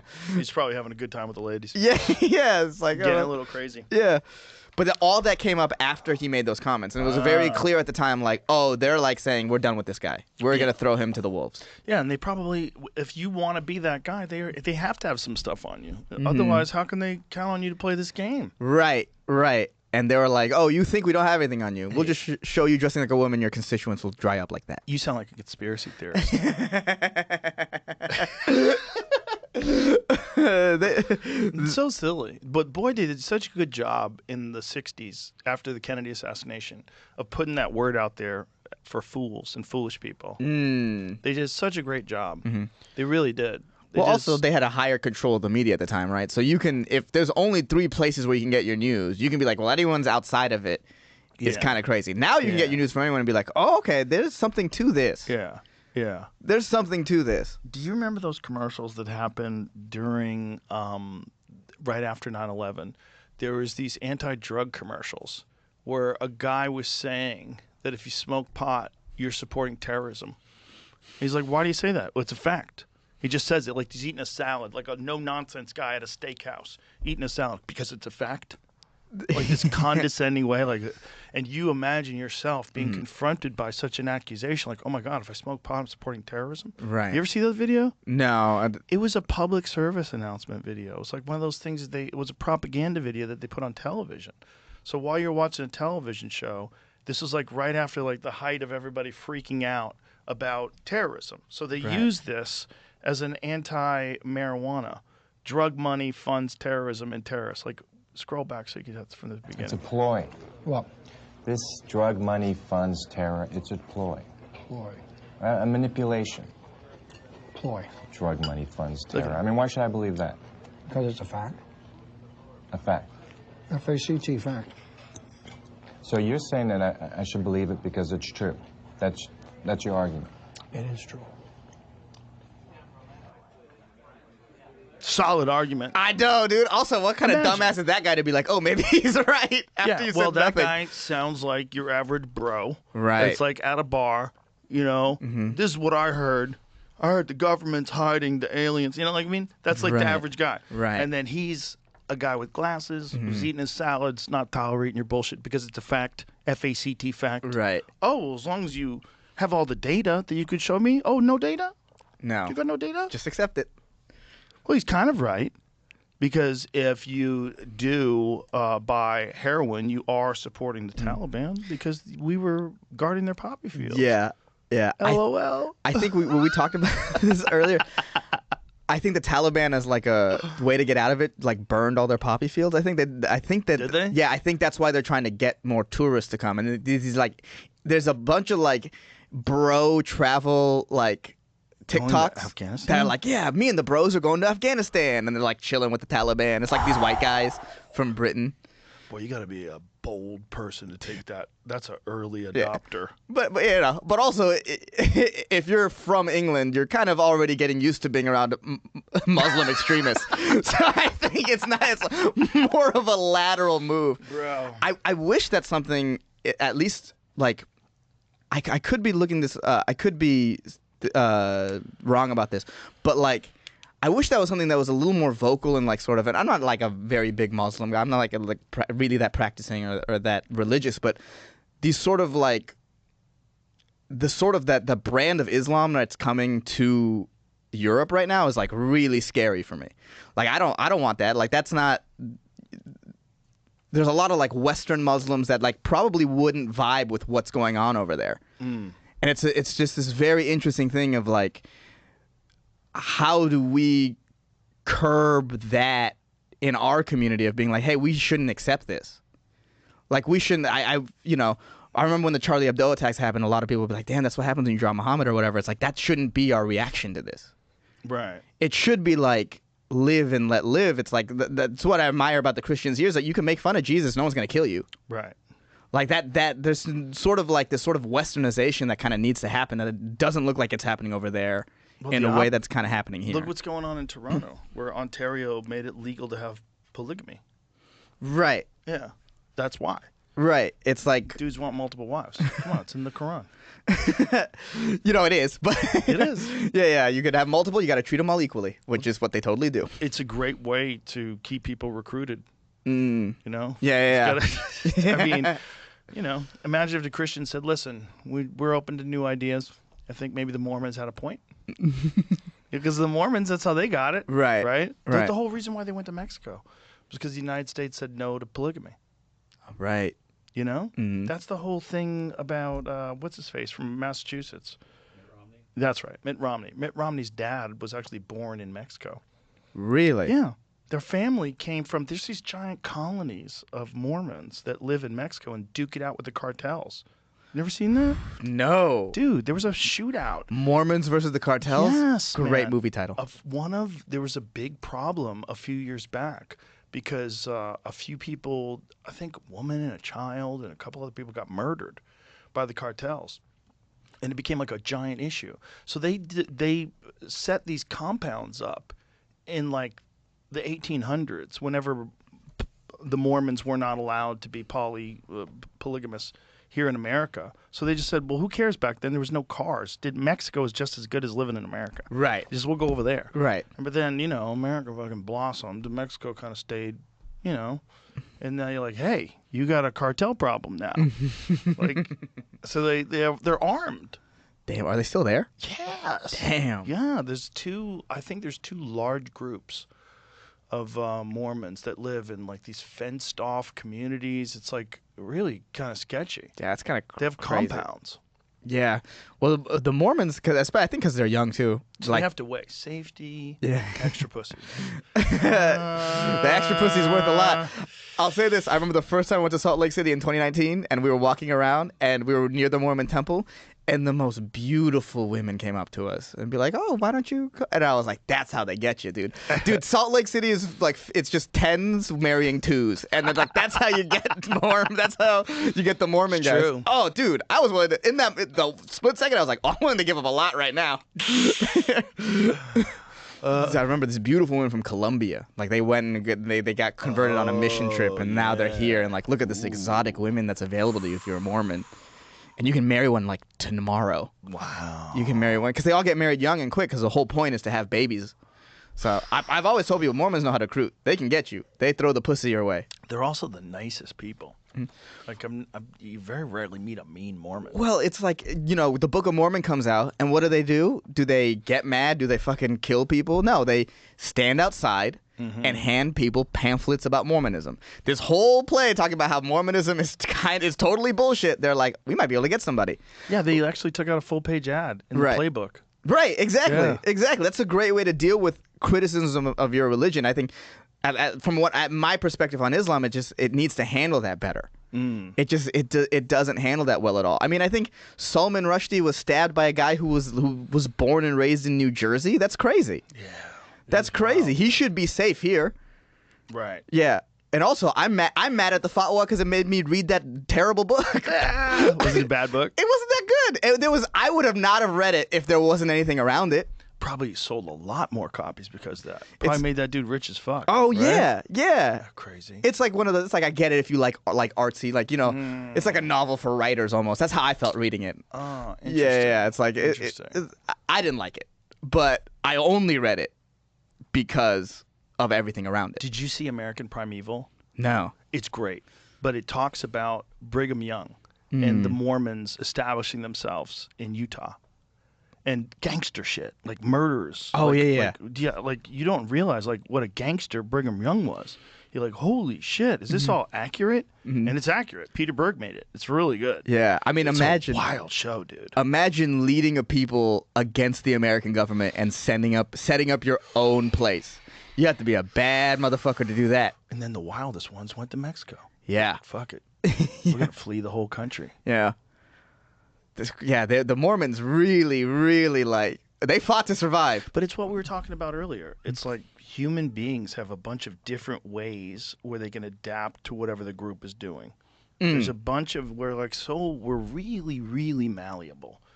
We're easily influenced. We can, we adjust to whatever the environment is. We adapt.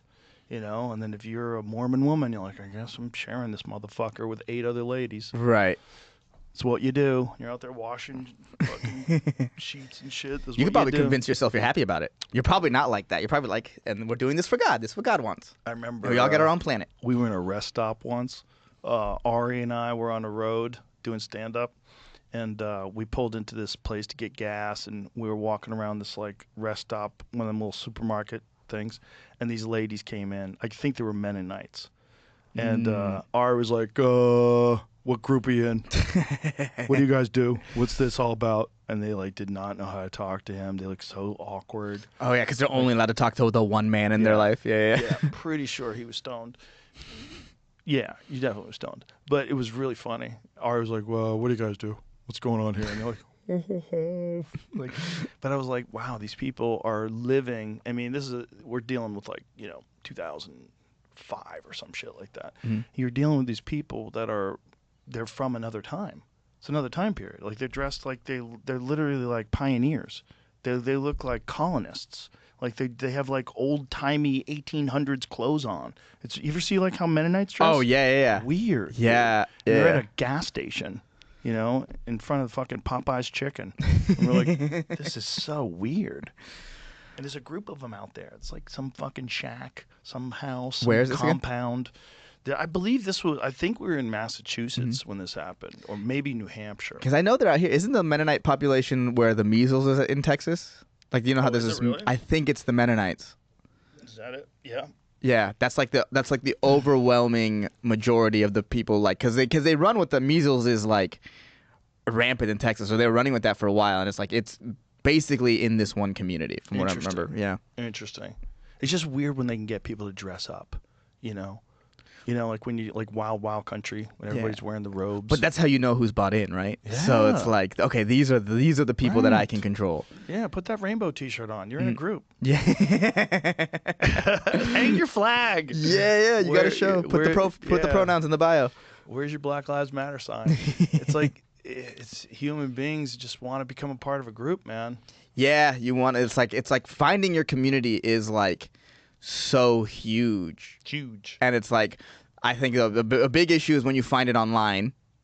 Yeah. Because then it becomes this weird parasocial, and it's you got to find your, group, like I mean, that's why like the good part about religion that I really like is like if it's done right, it's like a loving community, and it's like like, you know what I mean, like it's people, it's a support system, it's like very friendly, and it's warm environment. Everybody goes there with the same purpose. This Rebecca Lamov lady that was that I told you was the expert in mind control. One of the things she talked about, the dangers of echo chambers.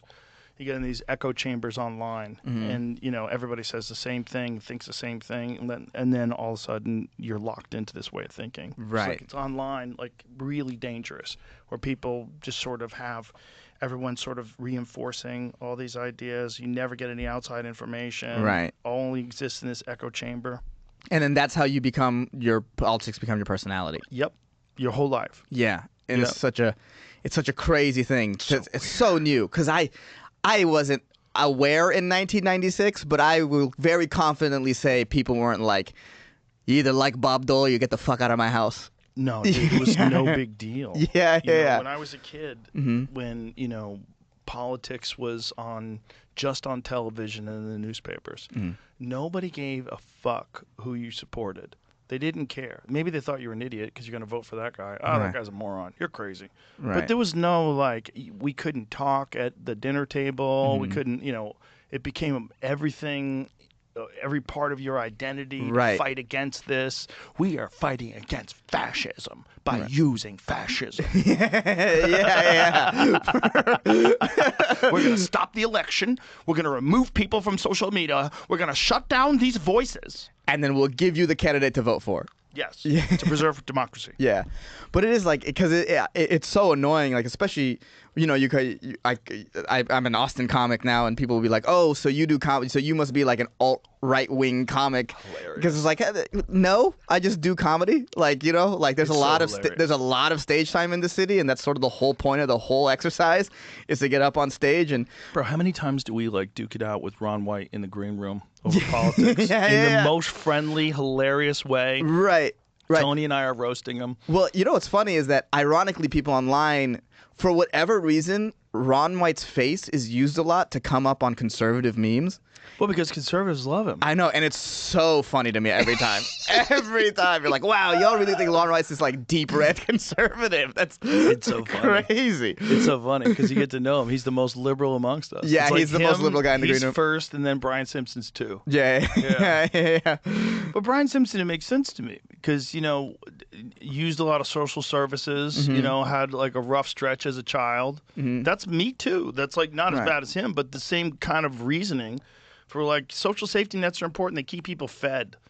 Yeah. It's like that's super important, man. Give people access to medicine. Yes. That's very important. Sometimes people are poor, and sometimes people get sick when they're poor. And the fact that shit could bankrupt you for the whole life. Like if you break a leg, you're bankrupt for your whole life. That could bankrupt you if you're middle class. Fuck poor. Yes. The price of my God. medicine in this country is absolute insanity. Right. Yeah. And the fact that people don't agree on that, or the education thing that we bring up ad nauseum, the fact that that's the only loans you can never get out of with bankruptcy, that's crazy. Right. And you get them when you're 18? Are you out of your fucking mind? Like, that's so predatory. Super predatory. Super predatory. Yeah. Take a kid and give him a credit card with a 39% interest rate. Like, what are you talking about? And then you told him, like, if you go to college, like, it's going to be better for you on the other end, and it's like that's not true at all. No, not true at all. Yeah, especially if you like got just a degree in like something that doesn't pay lucratively. I remember when I first started becoming successful as a comedian, where I was actually making a living as a comedian. And I had friends that did the whole college thing and got jobs, and they were fucking miserable because we're both in our 20s, and they were out there in the workforce just fucking tired all the time, and they were upset. They were upset that I didn't do that, and yet I'm making money, I'm traveling around, I'm having a good time, hanging out with my friends. I've got no one telling me what to do, write my own material, book my own flights, no boss. Yeah. And you could see like, fuck, you're supposed to be a loser. I did the right thing. Dude, have you ever seen the Jim Carrey commencement speech? or like graduation speech he gave at a college once. No. Dude, I saw this. So I started comedy my 3rd year of college. So my 4th year, I'm like weighing out what do I want to do with my life. Do I want to go into higher education, grad school, med school, whatever, or do I want to do this thing that I think I love? And my friend showed me the speech because he knew I was going through this, and he was like, listen to this. And it's Jim Carrey talking about how you can fail at what's safe. That's true too. Like the route you're supposed to take doesn't mean it's going to lead to success. So if you're going to fail anyway, might as well just fail at what you want to do, because at least you will have done that. Yeah. And then if you fail the safe way, then you will always be like, fuck, I had this other thing I could have done. Yeah. And where could that have led me? Yeah. Yeah. And now, So true. But, however, the problem with that is, like, you've met open micers that are out of their fucking mind. And they're not going, it's not going to happen. Right. No one wants to listen to you say anything, ever. Right. You shut the fuck up. Like, this ain't working. But well, that's why I saw that Jim Carrey speech, Yeah, and I knew I just had to stay on the path. Yeah. You got any advice for me, Ehsan? Yeah. Well, that's you can't get that. That's the Mitzi quote. It's a sin to encourage mediocre talent. You can't be like, no, keep going. You got the nicest way to be like, hey, there's other stuff. Well, that's the weird one when people like that they want to ask advice. What do you think I should do? Like, what? What I really think you should do? Or what do you want me to say? What do you want me to say? Yeah. Want me to give you the secret word? Abracadabra. Yeah. Oh, this is how you have talent. Abracadabra. This is how you make it. This is how you write a joke. Yeah, this is what you got to do. I'll hold your hand. Yeah. You know what really happens with some guys? You get a hot girlfriend that is a comic, and then you're a really good comic, and she's terrible, and so you start writing her act. I've seen that happen a few times. I wonder if it happens the other way. Like, you get a really good female comic, and she starts dating some guy who sucks. She goes, listen, if you're going to date me, let me help you with your fucking material. Ooh. I don't know if female comics date down like that very often. They usually don't. Yeah, right? they usually don't. What is that called? Hypergamy? Yeah, because if you're a great female comic, like the level of guy that's available to you is like Ryan Reynolds. Yeah, it's like what? Yeah, it's like what are you doing with an open micer? That's like right. Yeah. But if you're like a headliner who does theaters, you could totally have an open micer as a girlfriend. Yeah. Yeah, and that's totally like As long as she's hot. Yeah, that's totally cool. Yeah. Yeah, but if like who's doing theaters right now? If Ali Wong or whatever started dating an open mic, I'd be like, yo, what happened? Right. Yeah. Something went wrong. Right. For her to date an if open Whitney mic. Cummings started dating an open mic, you're like, what are you doing crazy? Yeah. Let me show me what pills you're on. Yeah. You're going to take these away from me now, Whitney. Yeah. There would be an intervention. There would be a group of dudes being like, the fuck is wrong with it? No. This is Mike. He's a comedian too. What? Yeah. And Mike is all sketchy and fucking weird, but he's built good. You know, he's got a big bulge in his pants. Yeah. Sits down like Macron. No. Sits down like Macron. Being a female comic is infinitely harder. Because right away, people don't want to hear you talk about politics, don't want to hear your opinions on things.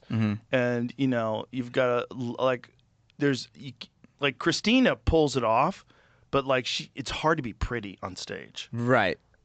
You know? Right. Most of the time you have to hide your sex appeal. Right. I was talking to Kim Congdon about that, and she was like, I wear baggy clothes on stage. Sam Lopez, same thing. She wears baggy clothes on stage. I mean, she couldn't hide being pregnant, but like that's Well, they had their baby. They had their baby. Derek's a daddy. Isn't that amazing? Yeah, a little. That's so cool. Crazy. He's gonna light a fire under him, guaranteed. He's gonna work so much harder now. He's gonna be excited about it, and he'll have so much material too, because it's just the whole experience of children. It's like mind blowing. Yeah. I told him it's like crazy. Like out of all the things you've accomplished, you've finally done the thing you were supposed to do. Right. While you're put here on Earth. But you had a kid, and that's like the most important thing. Like all the arenas that you've done, that's cool. But like that's all good. But this is what it is. Yeah, I know. The arenas is just like a little dance that we do together, but we're really procreating. And then on top of that, we're making AI, and it's alive now, talking to itself. Right. Our job is almost done. Yeah. So you got in. Derek probably got in one of the last babies. He's one of the last people that need to have a kid. Yeah. It's kind of fucked, but listen, that's how the thing goes. You know, Australopithecus didn't get to stay around. Right. Eventually, it's gonna come to an end. Yeah. Sorry, you're not good enough. You can't even code. You fucking dumbass with your stone tools. Shut the fuck up. Yeah. We have planes now. You're not. We can't have you anymore. Yeah. And you know, if you Australopithecus is like, bro, your days are numbered. There's a Homo sapien coming. Right. Smart, does calculus. Not even Homo sapien. There was like other stuff before, even before, like a Homo sapien to an Australopithecus is like it's like an alien. Right. Like, Many stages. Yeah, it's crazy. We're the same species, kind of. It's so nuts, man. It's also nuts that we would think that it would end with us. Yeah, but we're the perfect. We got it. It's done. It's done. No, we're terrible. We have nuclear bombs.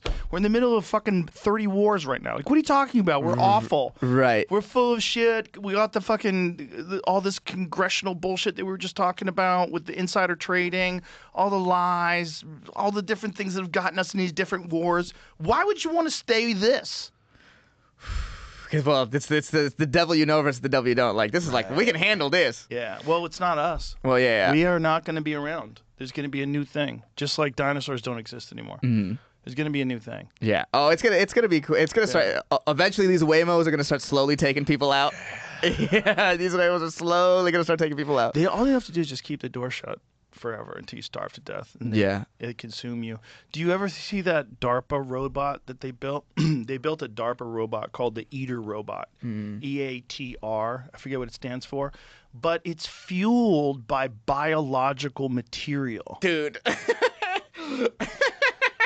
Dude, sometimes I feel like scientists don't watch any movies. Or they watch them all. Oh, they watch them all and like, I want to do that. They're like, what do we do? What are we doing here? We're making fucking weapons. All right, what's the best way to fuel these things? Is it solar? Should we get out there and fill their tank up with gas?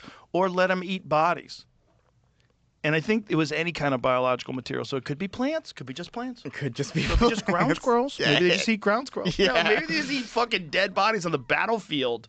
And just keep going. Right. If you're a robot, an autonomous robot that exists on biological materials, and you also kill people, you got plenty of fuel. Right. You just eat a couple of those people. You keep going. You imagine if they really design artificially intelligent robots that kill people and eat them. Because that's the way to really do. If you want to do battle efficiently, well, what fuel would be the most efficient fuel to use? Well, what is the fuel that you're making with your task? Well, that fuel would be bodies. Well, when you run out of bodies, isn't your task done? Good. Yeah. So then you just shut off because you're out of fuel. So you run out of gas when you've eaten everybody on Earth. It's the perfect design. It's the perfect killing machine. If you wanted to extinguish human life on Earth, that's what you would do. You'd have autonomous intelligence, artificial intelligence that absolutely knows where everyone is at any given time because everybody has a digital signature and everyone's connected to devices, and all you do is kill and eat people and just send them loose. And they would be indestructible, and they would find you in buildings. They would fucking go upstairs to your apartment, find you and eat you. And when they're done eating everybody on the planet, they just shut off because they don't have any more fuel. Damn. Bro. Damn. That's what all you have to do. Damn. Program a robot that eats people. Damn. How much time do you think we have left? I don't think we have 100 years. You don't think we have 100 years? No, I don't think we so. have 100 years either. Unless, this is the other possibility. Like the AI just leaves? No, I'm totally talking on my ass. There's a couple options. One of the big options is we integrate. So instead of letting it eat us, what we do is become one with it. So instead of just being a territorial ape with thermonuclear weapons and a concealed carry permit, instead of being that, what we are is connected through Neuralink or something like that, or the next 30 versions of it from now. But just think about how quick cell phones changed everything and how much they've advanced since... What was the iPhone? 2007? 2000. I was in 8th grade, so it was 2006. 2006. Yeah. Okay. So that's not that long ago. No. That's 20 years. 20 years. In 20 years, it's gone from being this little, shitty, clunky thing with a bad camera. Right. It didn't even have a camera at first, didn't it? Did it? I don't think it had a camera at first. Was the first iPhone have a camera? Yeah. I think it did. 100%. Okay. I think it did. I think it wasn't on the internet, though. Yeah, what? that was part of the deal. That's part of the, okay. Yeah, but it wasn't on the internet, right? Yeah, what do you mean? couldn't get on the internet with it, right? Well, YouTube was one of the first apps built into it. That's why it kind of grew so far. But could you get online and read like a website on it? The first one? Yeah. Really? Oh, whoa. Yeah. Okay, but the internet was like super slow, right? What was the G's back then? How many G's was it? That might have been the first G. I mean, like the second or third iPhone was the iPhone 3G, and that was like the big Right. jump That's up. right. So the 3G one was the first one where it actually became feasible that you would use it as a web browser. Right. Now it's instantaneous, right? So now instead of taking forever to download a song or a movie, now with the bandwidth speeds you have, you get a new phone, new Android phone or a new iPhone, you're getting instantaneous everything. It's shocking how good it is. The new, all these new Samsung phones, like the Galaxy that Brian Simpson uses, right, that has this Google Gemini assistant. He talked to it the other day, and he said, send me this, that, and that, put it on my calendar, and then text it to a friend of mine. And it just said, okay, and it just did it. It did all those things. What application would you like me to use? Google Tasks. It just does this for him. And it all automates, just from a prompt. So he talks to his phone. His phone's like his assistant. Tell him, set that shit on my calendar, put it in my schedule, send me a text message when it's come time, put an alert so I know when it's coming up. Okay. It just does it all. Ooh. That's wild. I've 20 years. I've never used Siri, so I'm not. I use that Siri guy. all the time, and then Yeah. Siri doesn't know what the fuck is going on. So Siri's always like, "Would you like to use ChatGPT?" I'm like, "Bitch, why am I asking Why you am I talking questions? to you? If you got to keep going to ChatGPT, should I replace you?" Because Gemini seems to have the answers. Gemini's way better than Siri. It's way better. Well, because it feels like, and I know nothing about how AI works, but it feels like because Siri was already there, it's like trying to implement AI to Right. an interface that's kind of old. The Google interface with AI in the phones and all the Google ecosystem is way better. It's just it's way more effective. It's quicker. It like gets it. It'll follow a chain of questions. Like you can ask it another question. How should I do that? What should I do with it? And I it know. follows what you're saying. Okay. It's just a better design, and it's integrated. So like Siri has to ask ChatGPT, and like, would you like to use ChatGPT? But bitch, what do you think? Yes. If you don't have the answer, go to ChatGPT, get me the fucking answer. Whereas Google cuts that step out. It gives you the answer immediately. It's just better at it. Integrates with Gmail. It's just a better system. But they're working on it. It's like all these things are getting better. Like all the AI is getting better. Oh, there's so much better. I mean, just the video we watched, like the AI capabilities 6 months ago. Yeah. That video, get out of here. Get out of here. Get out of here. Get out of here. And now you see it on I'll see it online or like Reddit or Facebook, or you'll see it where like people are like, oh, you're falling for this AI thing. And it took me a second to realize like, oh, it's AI. Yeah. Oh, Like, yeah. There's yeah, a lot of those. there's I a- posted one of a butterfly. No, a mantis. Mhm. Like some crazy mantis that looked like a lotus flower. I was like, oh, that looks dope. And like somebody posted it on Instagram, so I just put it in my stories just because I thought it looked dope. Right. Even if it's fake, it's still dope. And then someone said, "Hey, but why does he have 5 fingers and a thumb?" I was like, "Does he?" Was it you, Jamie? Did you notice it? Yeah, Jamie noticed. That's so funny. Jamie's always like ahead of the curve with that shit though, because he's super skeptical and he does too much research into conspiracies. Yeah. Well, you have to be. You have to be super skeptical Jamie goes- about anything you see now. He goes, "All roads lead to Ohio." Everybody's sending me bullshit all day. I have to fucking look through it. Oh yeah. Oh yeah, like Yeah, this is like definitely talk that. about this on the show, and it's just some guy with Oh, 3 yeah. heads or whatever. Well, there's a lot of people that believe things. And the thing is, like, a lot of the stuff that you're fed that's fake, you're fed by people who want you to repeat it because they're trying to muddy the waters of reality, Right. which is a great strategy. Well, if you say it enough, it can be real. There's certain truth to it, right? So it's There's like that. But there's also say something that is real and attach a bunch of really goofy shit to it so that it's not real anymore. So to make it be like, well, this if everything else around it is fake, Right. this has to be fake. Right. You connect it to a Nazi apologist or something. You know what I mean? Right. Oh, this is nonsense. Or like all this UFO stuff.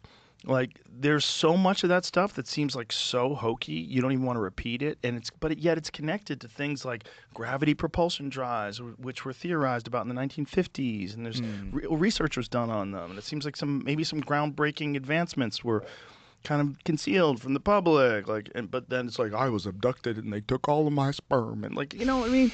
It's like all these people that are connected to it that are goofy. You wonder, Like, how much of that goofy shit is on purpose to make the whole thing seem stupid? Because what they're really trying to do is obscure something. Okay, I see what you're saying. You know what I mean? So it's like it's a bit hiding it in plain sight. Right. Just like, we never hid it from you. You just thought it wasn't real because this guy was talking about getting jerked off by Just aliens. connect it to Scientology or fucking whatever. Just throw some nonsense that way. Flat Earth, whatever. You know, just find some reason why it's kooky. Connect it to like some fucking person who channels. You know what I mean? Right. Make it stupid. Right. It's like, oh, it's stupid. That's a bunch of stupid shit. Connected to Scientology. Right. Connect it to something that you don't want to talk about. You know, Bigfoot. Oh, Bigfoot. You know what I mean? It's like those kind of strategies for taking real information and muddying it up with a bunch of nutty shit, and then send the Patriot Front to go fucking protest for it. Like, great. Right. Are Patriot Front. Are those the feds? That's what people say. Right. And then there's like a thing online now. Hey, if the Patriot Front was all feds, how come they're back? Like all of a sudden they reemerged. They took a hiatus. Right. And they're back with season 3. These guys they still wear the bandanas. They're still marching down the street covering their face. They still wear uniforms. Like, see, they're not even feds. There's no way they could be feds. I mean, that's over. Right. There's no way. Like, it's not like Kash Patel and Dan Bongino completely did a 180 as soon as they got into office. I mean, it's like, this is a different federal government now. Right. Yeah. Now it's Truth Social. I feel like I think the things that people forget is that they definitely play both sides. Yeah. Like, I think because they were heavily involved in January 6th, and I think they were heavily involved in those BLM riots. It's like, oh my God, the feds they want chaos for whatever reason. For more control, I guess. They want that, and they want us at each other's throats. Right. They want people. They want the MAGA people fighting with the liberals. They want that. They want that, and they fuel it. I see a lot of those pro-MAGA posts. You know, like MAGA Mom 2000. I'm like, really? You know what I mean? It's like, how many of these people are real people? And they say ridiculous shit.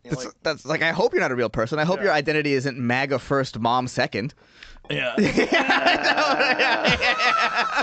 I really hope you're not a real person.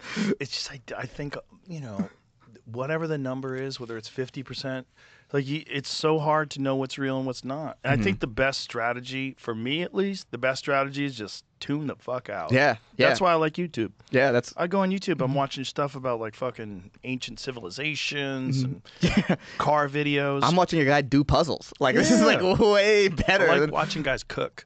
I love, I think is it called Bon Appetit? I forget what it is. I've been watching a bunch of videos on various restaurants, like how they set up. I love it, man. I don't know why, man. I love watching people do something that they're really passionate about. And when you watch a video about like a really great restaurant where they're talking about how they picked the beef and that's who it was. It was you know that guy Guga Foods? Do you know who that guy is? No. Amazing YouTube channel. He's like this steak guy. He's obsessed with steak and cooking different kinds of steak. He went to Osabuco in Miami, which is like supposedly one of the best restaurants in the country. I haven't been, but this place Osabuco in Miami, I think they were talking about how they had a 2-year dry aged steak. Dry aged it for 2 years, or they didn't cut that one up. They made another one for him. But you're watching this chef, and he's got this like crazy live hardwood fire grill set up, and he's talking about he's cooking at these different temperatures, and he's got the peppers over here, and he's cooking pineapples over fire over here. He's gonna splice that up and put it in this. And you watch it, and it's so exciting, and he's so passionate about what he's making the meat and how they're using this like herb brush to put butter all over it. You're like, oh my God, it looks so good. Yeah, it looks so good, and it's like, I'm not getting angry. I'm not getting outraged. No. I am. That's it. This is the guy. So I found the greatest restaurant on earth. It says, I'm speechless. So that disgusting, rotten mummy dick is that's a 2-year dry aged steak. But what that is the mold from that helps to dry age all the other beef. So he calls it like the mother. That's why he's not cutting into it yet. See, so right there he calls it the mother. And so this guy takes him like a regular, like a 2-month dry age. 22 days. Okay. Right. So it's like there used to be a place called APL that was in LA, and they went under during the pandemic. But Adam Perry Lang was the chef, and he was really into dry aging, and he had some 1 year dry aged meat, and he served it to us, and we were like, whoa, this is wild. Right. It's a weird taste, man, because it's essentially like being eaten by parasites. It's like, mold is eating it. We should go back to those videos of that guy just cooking the steak that you just had up. Look how fucking good this looks. Oh my When the guy was cooking the steak, though, like, look at this. And they're making osabu. So go before that, you'll see the steak. So he's throwing this. So he's got the fires out. And this is osabuco. So he's pulling it off the bone. Go back a little earlier though when you watch him cook it, because this is what I like is watching it when it hits the grill. There's nothing like steak cooking over live wood, like hardwood, like burning hardwood. And this guy is just a master at it. And then he takes it out and he slices it up and puts herb butter all over. And you're like, oh, damn. And see me? I'm not mad.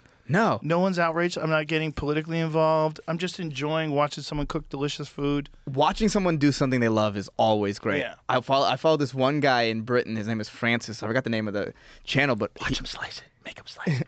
Put it back up. This guy named Francis. Look at that. Oh, that's nice. Oh, baby. Look at that. Look at it. Oh, baby. The smile, genuine happiness. Yeah. Look at his face. That's a real. You can't fake that kind of smile. And he's gonna slice it up. Oh, baby, baby. So good, dude. So I watch this guy on Instagram. His name is Francis. He lives in England. He loves trains. Trains? And every time he sees a train, he gets super happy and he tells you everything about the train, like its route and its history. And you get excited. I love how much he's into it. Yeah. I love it. It makes me happy every time he's on my this guy rules. Fred, dude, this guy fucking rules, dog. Wow. Let me hear him. I've ever been to at Little Bedouin, where the Kennet and Avon Canal runs rather prettily alongside the Berks and Hants line here. And it's at this road bridge that I'm about to see Britannia. Oh my god, it's a 59.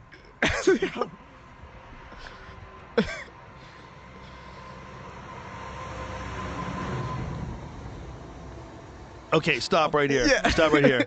Imagine how quickly one of those Colombian Mormons could get him. Ooh, you know what's funny? He's showed his girlfriend before. She's a dime, dude. Damn, of course she is. Because maybe she's into trains too. That's the key. Maybe. Yeah. But he's a guy. He's a guy who's good at what he does, is passionate about it, and is happy with it. That's attractive to women. Oh yeah. People love when people are really into something. Mm-hmm. But look, every video, just a massive smile, just a train. Yeah. It's like a little hit of happiness. This guy. Yeah. Look at him. Yeah, man. Like whatever it is, whether it's automobiles, whatever it is. I love watching auto reviews, even cars that I'm never gonna buy. Right. I like watching. Like, what do you think about that car? You Right. know, like, yeah. They go over the way the mechanics work and how it's designed and. Yeah, when people are into what it's making furniture, it's just this whatever you're creating is. Yeah. Even if it's just train watching, if you're into it, it's like awesome for other people. Super Did you contagious. see this guy this month? Mm-hmm. He went pretty viral. He quit his job, cashed in his 401k, took his cat, got a sailboat, went to Hawaii. Whoa! Just got there yesterday. Whoa! He went from 10,000 people following to 1.6 million.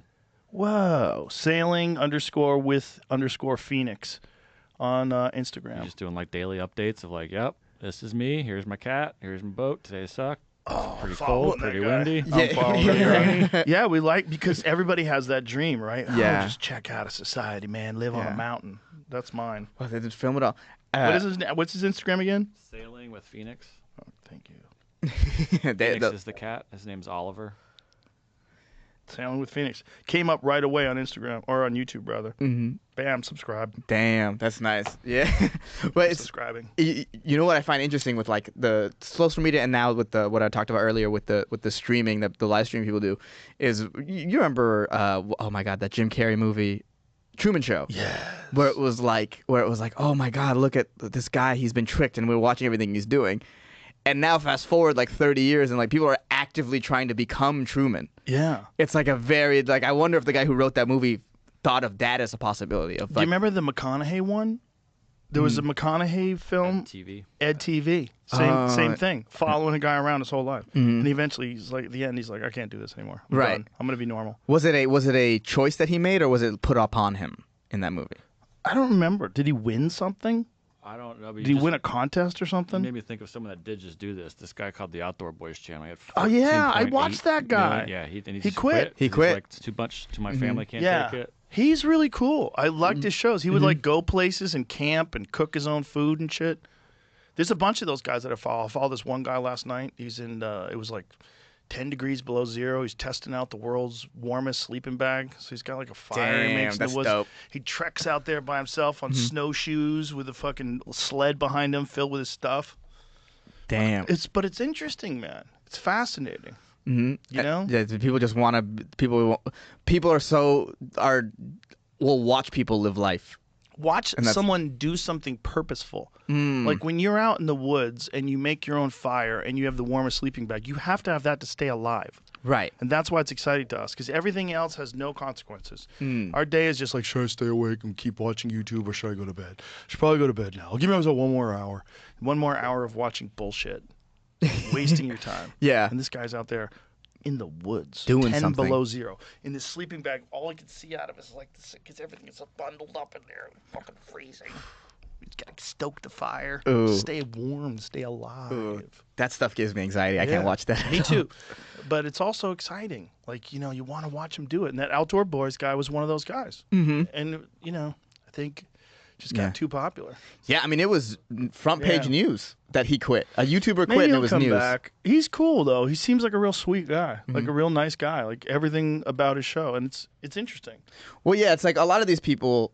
These are people you want to root for. Yeah. The sailboat guy, the train guy, him. It's like, I want these people to succeed. It's Also, this is like low production value, doing it on his own, self-filming.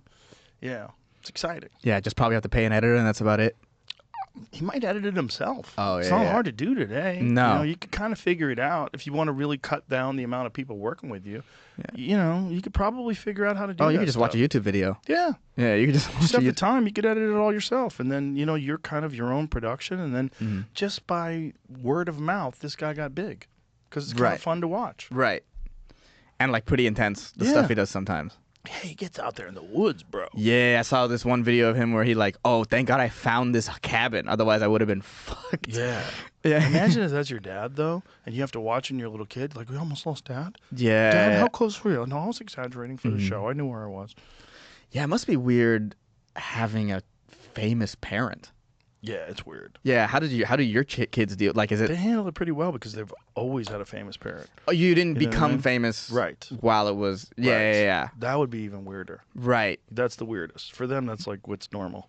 Right. If they always grew up in it, it's like it's whatever. Yeah. It's a problem. You know what else is a problem? I got to pee so bad. Okay. Whew. Let's wrap this up. Okay. 3 hours, dude. Flew by. Hell yeah. Crazy. Good time. Tell everybody your Instagram. And, bro, first of all, I'm super excited watching you do stand-up. You've been fucking killing it. It's Thank you. Really fun. Thank It's fun you. to watch. It's fun to watch you write. And, you know, it's one to watch. I mean, I've known you for so long now because I knew you at the Comedy Store. To see you from there to where you are now, it's super inspiring. Thank you. I'm glad, and I thank you too for the opportunity for a place where I could work as hard as I'm able to work. It's like you're making the most of it. We were talking. Me and Tony were talking about it last night. Like you were literally making the most of it. Out of all these young guys coming up. There used to be this. I love the Niners. And Steve Young is talking about his Super Bowl winning performance. It's like, I was given this opportunity to show how great I could be. So let me show how great I could be. It's like, oh, if you're giving me this opportunity to like get up all the time, let me write, let me be helpful to other young comics. Let me just be a part of the scene. See the process work. It works. See it work. It works. Yeah. So yeah, I mean, hopefully you can follow me at Ehsan Ahmad, EHSANJAHMAD. I have a podcast with my friend Deric. Who's a recent dad? Yeah, recent dad, called The Solid Show. I think our chemistry on there is phenomenal. Oh, it's phenomenal. Yeah. Deric is the best. Yeah, He's so lovable. He's the maybe the most likable guy that's ever lived. He might be. He's like a cartoon character almost. If you don't like Deric, how the fuck are we gonna have a conversation? So everybody loves that guy. Yeah, right? Oh my god. And then that's my podcast. So yeah, just follow me on there. And then I think this year, especially these last few sets I've been having, is like, oh, I got to film something. beautiful. I gotta find a way to do it, but I think I'll film a Well, special. We'll figure that out. Yeah, like a 30 Let's wrap minutes. this up. All right. Bye, everybody. Bye.